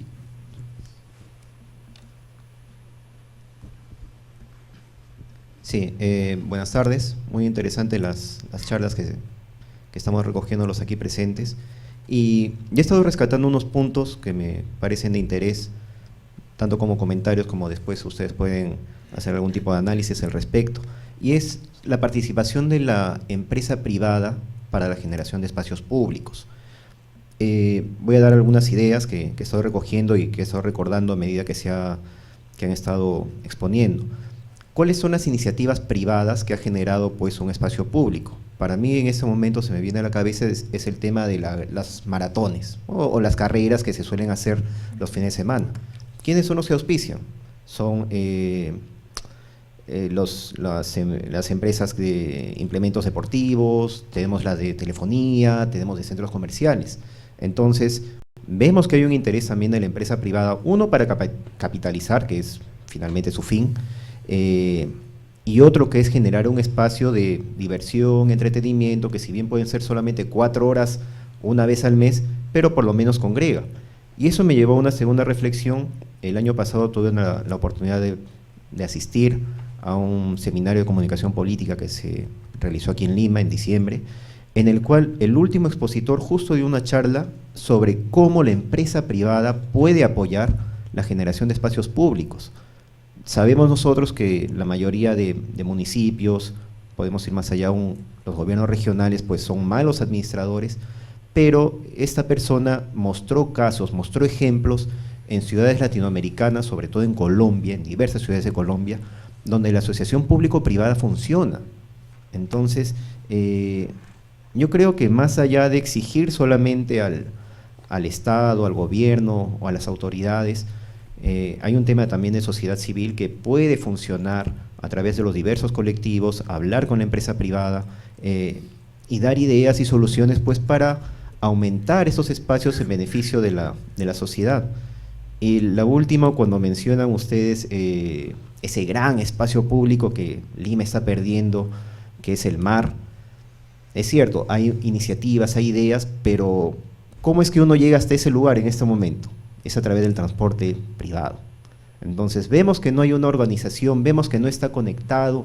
Realmente, ¿cómo es que el ciudadano de a pie, yo me considero un ciudadano de a pie, puedo llegar a esos lugares? No puedo. Entonces, yo creo que es un triángulo, ¿cierto? Es un triángulo en el cual tenemos las autoridades, tenemos a las empresas y tenemos a la sociedad civil para hacer trabajos en común. ¿Toma tiempo? Definitivamente toma tiempo.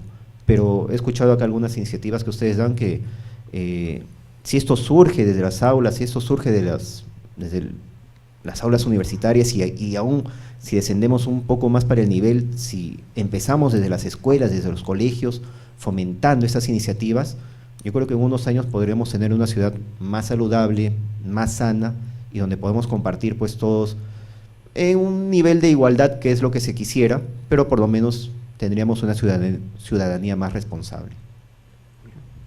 ¿Alguna Sí. una última intervención? Sí, Sí, adelante. como se referían a que generalmente cuando hay concentración de gente puede provocar mayor temor, ¿no? Cuando hay mayor concentración de gente, y yo me ponía a pensar un poco en cómo se puede hilar esta reflexión entre espacio público y movilización política, en el sentido de que hay multitudes, ¿no?, en las calles, y yo me acuerdo de la ley Pulpín, que era algo muy curioso, que había mucha gente de distintos sectores, ¿no?, pues, socioeconómicos, movilizándose y querían seguir horas y horas, y me acuerdo hasta que se fueron por la vía expresa, o sea, era como que tomar el espacio público por lugares donde nunca has ido, ¿no? Y más que ya era como la cuestión laboral, ¿no?, el régimen laboral juvenil, era como tomar el espacio público, ¿no?, hacer lo que casi nunca podemos hacer y seguir haciéndolo, ¿no? Y eran siempre como que el ánimo de querer seguir haciéndolo, aunque seguir teniendo marchas y marchas, y claro, no era el 15M, no español, pero ¿cómo podemos reflexionar e hilar eso de las multitudes, el espacio público y la movilización política, ¿no? Muy bien, entonces vamos a darle paso a los expositores. Muy rápido a una cuestión. Mira, tenemos que llegar a un acuerdo básico de qué ciudad queremos. Y para eso están los planes, y para eso tenemos 43 distritos en Lima, más 6 de Callao, son 49 distritos. Muchas veces funcionando sin mayor concordancia, y cambiando de un alcalde a otro cambia totalmente la situación. Entonces, llegar a esos acuerdos nos permiten para, entonces, cuando se participa en los presupuestos participativos y cosas parecidas. Ahora, en distritos como San Isidro, Miraflores, San Borja, ¿cuánta gente participa en la Junta de Vecinos y en ¿cómo se llama?, los presupuestos participativos?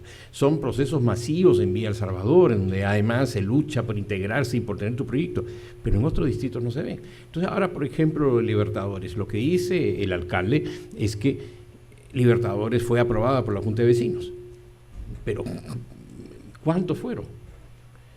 Lo público y privado, bueno, el Central Park en Nueva York funciona sobre la base de una asociación pública y privada hace muchos años. Dejó de estar bajo control del municipio, si queremos, o el gobierno de la ciudad, y ahora participa el gobierno de la ciudad y una asociación sin fines de lucro, que trata de ver pues el lado más de lo que es la sociedad y la sociedad civil. Es posible. Pero siempre el problema de los espacios públicos es que es un bien público y no va a invertir la empresa privada a menos que lo haga en responsabilidad social de una forma u otra, no va a sacar un beneficio como tal.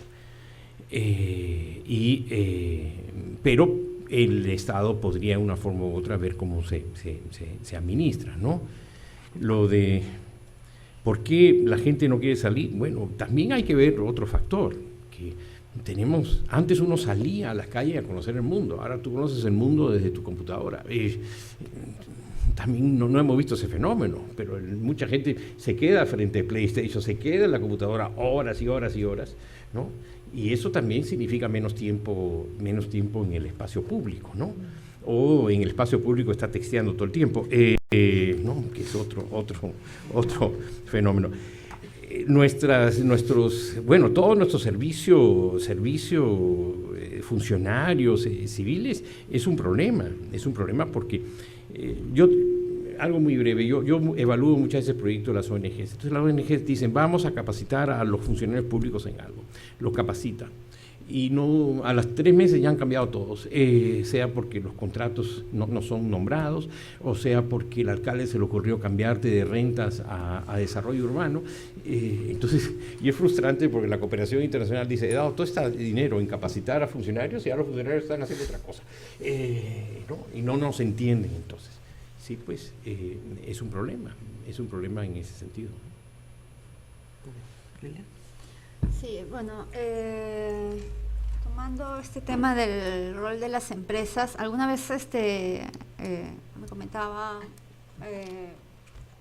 una persona, que muchas veces hay como dos tipos, ¿no? Empresas que son sumamente generosas en donar espacios, incluso que forman parte de sus terrenos, ¿no? Para ampliar y darle mayor espacio, ni siquiera a sus propios trabajadores, sino a la gente que circula, ¿no? O sea, sin ir muy lejos, el edificio Mega da un espacio, ¿no? Donde te puedes sentar, hasta te pone ceros. O sea, no es solamente para sus trabajadores, sino para la gente que está ahí, ¿no? Y ahí yo sí creo que es interesante hacer un llamado incluso a la misma universidad a que tome en cuenta, ¿no? Porque probablemente muchos de los que hemos hablado acá se movilizan en auto privado, ¿no? Pero hay todo un tema con los alumnos que se movilizan en transporte público. ¿Sí? Y la Universidad de Lima, los paraderos que están asignados para la Universidad de Lima son una vergüenza y es una amenaza realmente a la vida de los alumnos. Es más importante que esté el kiosco puesto ahí, ¿no? Que tengas un espacio donde pararte para esperar tranquilo tu transporte público. Y no creo que sea un asunto en donde la institución pueda decir, ¿no? Sé que la relación con la municipalidad a veces no es de las mejores, ¿no? Pero de verdad veo 9 de la noche, 8 de la noche. Es verdad, algunos son los alumnos del Instituto de Idiomas del Frente, ¿no? Pero muchos son nuestros alumnos. ¿Sí? No hay dónde pararse para esperar el autobús. Yo soy profesora que usa transporte público y hubo un momento en que de verdad sientes que tienes que parar en plena Javier Prado para ver si llega la combi o no, ¿no? Entonces, digamos que es un tema de absoluta responsabilidad de la municipalidad, pero en donde finalmente las vidas que están en riesgo, en parte creo que también son de los estudiantes, ¿no? De la universidad. No nos vamos a dar cuenta si vivimos encerrados en nuestros estacionamientos, tenemos nuestro carro y salimos tranquilos de la universidad, ¿no? Pero la gente que sale no es solamente la cruzada del puente, ¿no? Es el paradero que está al frente de la universidad y el paradero que está pegado a la universidad, ¿sí? El espacio que está colocado ahí para esperar el transporte público a determinadas horas es insuficiente, ¿sí? Y francamente hasta ahora no entiendo cómo no se ha muerto alguien ahí atropellado, ¿no? Sí. Hay un tema bien interesante sobre los temas de las relaciones de poder y la gestión del poder y la gestión del miedo, ¿no? Las cámaras de seguridad. Surco tiene casi 400, ¿no? San Juan de Miraflores tiene poquito más de 100 que va a instalar. Y hay muchos vecinos que generan presión para que les instalen una cámara de seguridad en su cuadra porque es muy peligroso, pues cada 3 meses hay un asalto acá, ¿no? Y efectivamente lo que hacen, hay una instalación, un uso político en las cámaras, entonces les termina instalando una cámara que en realidad no va a servir. Hay un chico que hizo un estudio en la Católica sobre las cámaras de seguridad en Lima Metropolitana y un buen porcentaje estaban instaladas donde no tenían ninguna utilidad. Lo que se está haciendo, o lo que me dice que está haciendo el alcalde de San Juan, es que cuando alguien le pide políticamente una cámara, le dice ya, te voy a instalar, pero le va a instalar una cámara que ya están dando de baja, ¿no? Porque es una tecnología mucho más baja, ¿no? Entonces, ¿cómo recuperar este espacio de poder? Principio de autoridad, información, e informándoles a los vecinos en base a información de calidad, de investigación de calidad. Mira, si la pongo acá en realidad no me sirve para nada, ¿no? Más que para que luego pases tu video, para que subas tu video en YouTube, ¿no? Lo otro es el tema de gestión de información de los funcionarios públicos, ¿no? Y comenté que, digamos, buena parte de los gerentes de seguridad ciudadana en Lima son exmilitares o expolicías. Pero el segundo nivel es también bien importante, ¿no? Y los serenos tienen una lógica bien militarizada también, ¿no? Porque justamente sus jefes son de ese tipo. Y sin ir muy lejos, digamos, los vigilantes también lo son, ¿no? Y yo a veces cuando estaciono mi carro en el V, veo que muy tempranito están formados militarmente, les revisan el pelo, bueno, por lo menos alguna vez vi que les revisaban el pelo si estaba corto o largo, entonces esa lógica luego ellos la tienen que replicar finalmente, y a mí algún sereno me ha botado el columpio porque estaba con mi hijita compartiendo ese espacio, ¿no? O me dijo, no te pares en ese pedazo de tierra, le dije, ¿por qué? Se quedó así como yo, ¿no? No tenía respuesta, ¿no? Entonces, mientras no cambiemos un poco el patrón de reacción ante lo que alguien considera problema, no vamos a poder superar eso. Y lo último que quiero comentar es un poco también sobre cómo formamos miedo y cuán difícil es cambiar el miedo, ¿no? Que tiene que ver con esto de, sí, más personas, más conflictos, pero también mientras más distintos, más conflictos. conflictos porque no sabemos vivir frente a personas distintas, ¿no? Hay una investigación bien interesante en Estados Unidos que identificó que hay un mayor número de gringos que al comprar un pasaje de avión está dispuesto a pagar un seguro contra ataques terroristas que un seguro que le cubre por cualquier tipo de incidencia, incluyendo ataques terroristas, ¿no? Entonces hay este desbalance entre los miedos reales y su verdadera ocurrencia y la formación del otro, ¿no? Y un poco acá hay un par de fotos sobre eso, ¿no? Lo que ustedes ven ahí es el límite distrital, si lo podemos ver. Es el límite distrital entre Surco y Surquillo, ¿no? Que es la avenida Intihuatana. Y evidentemente ese letrero, que yo también me pasé en Google Maps, como Lilian, hay un letrero ahí al medio azul que curiosamente Google Maps lo ha difuminado, que dice a la izquierda Surquillo y a la derecha Surco, por si acaso, ¿no?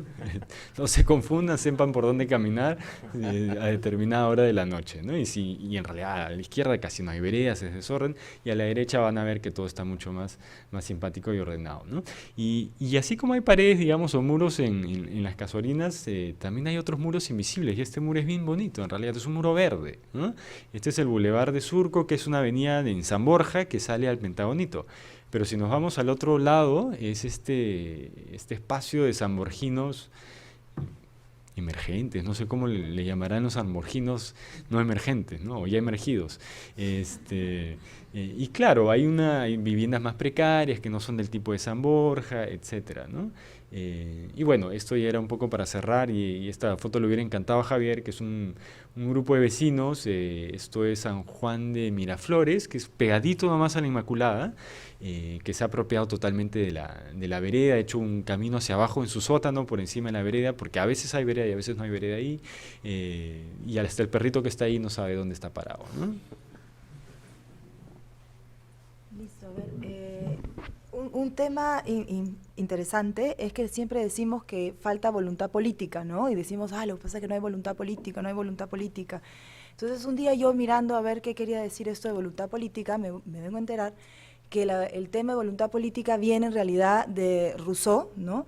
Que es la voluntad del pueblo, lo que representa es la voluntad del pueblo, ¿no? Entonces yo creo que un tema a cambiar es no esperar, sacarnos esta idea, no sé si todas la compartan, que los políticos no tienen voluntad de hacer las cosas y manifestar cuál es la voluntad del pueblo que quiere, qué es lo que quiere que haga. Entonces tenemos que comunicarnos, expresarnos y pedir, ¿no?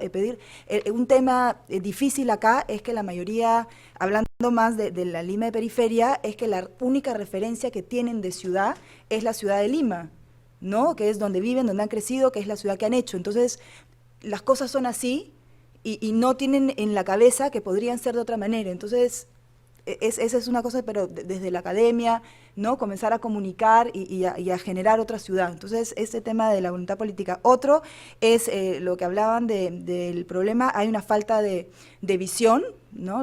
Lo dijeron antes también.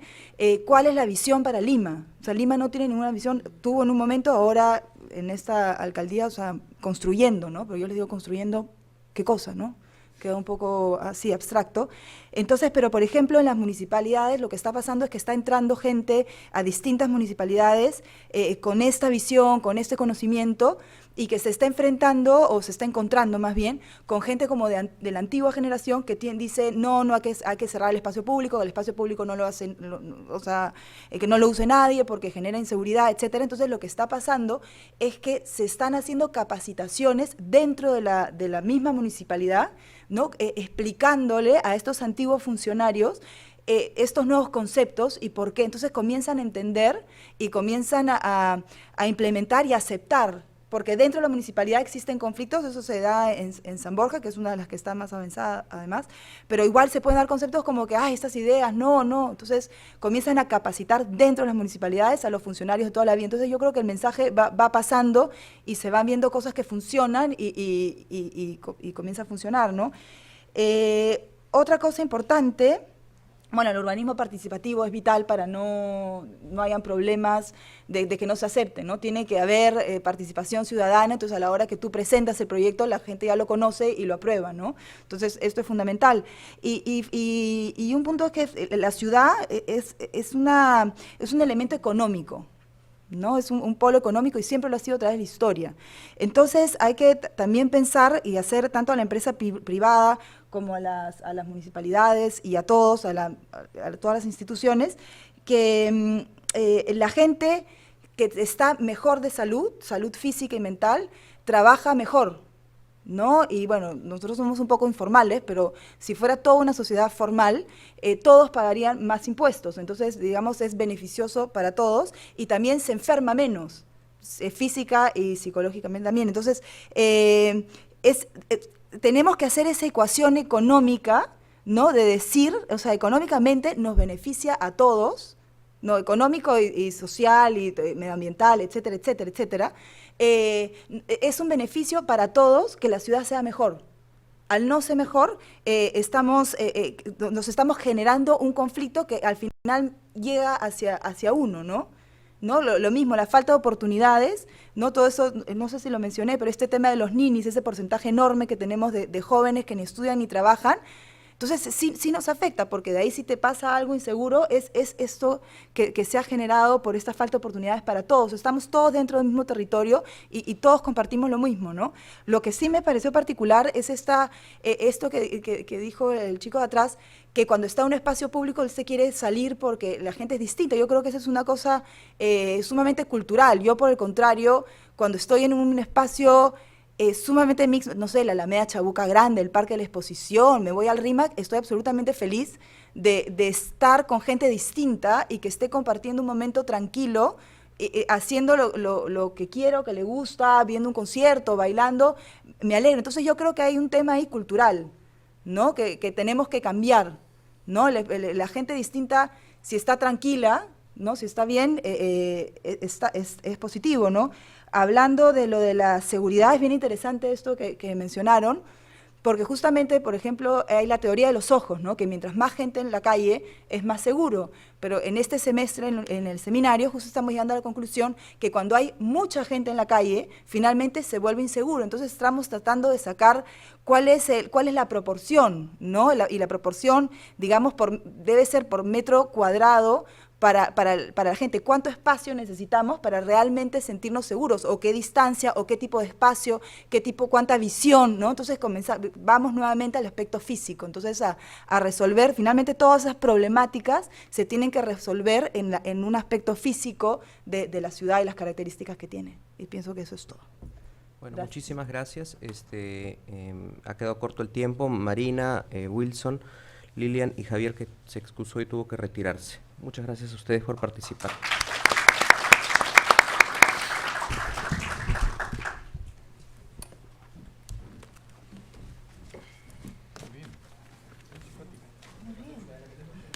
Bueno, hay muchas cosas que hacer.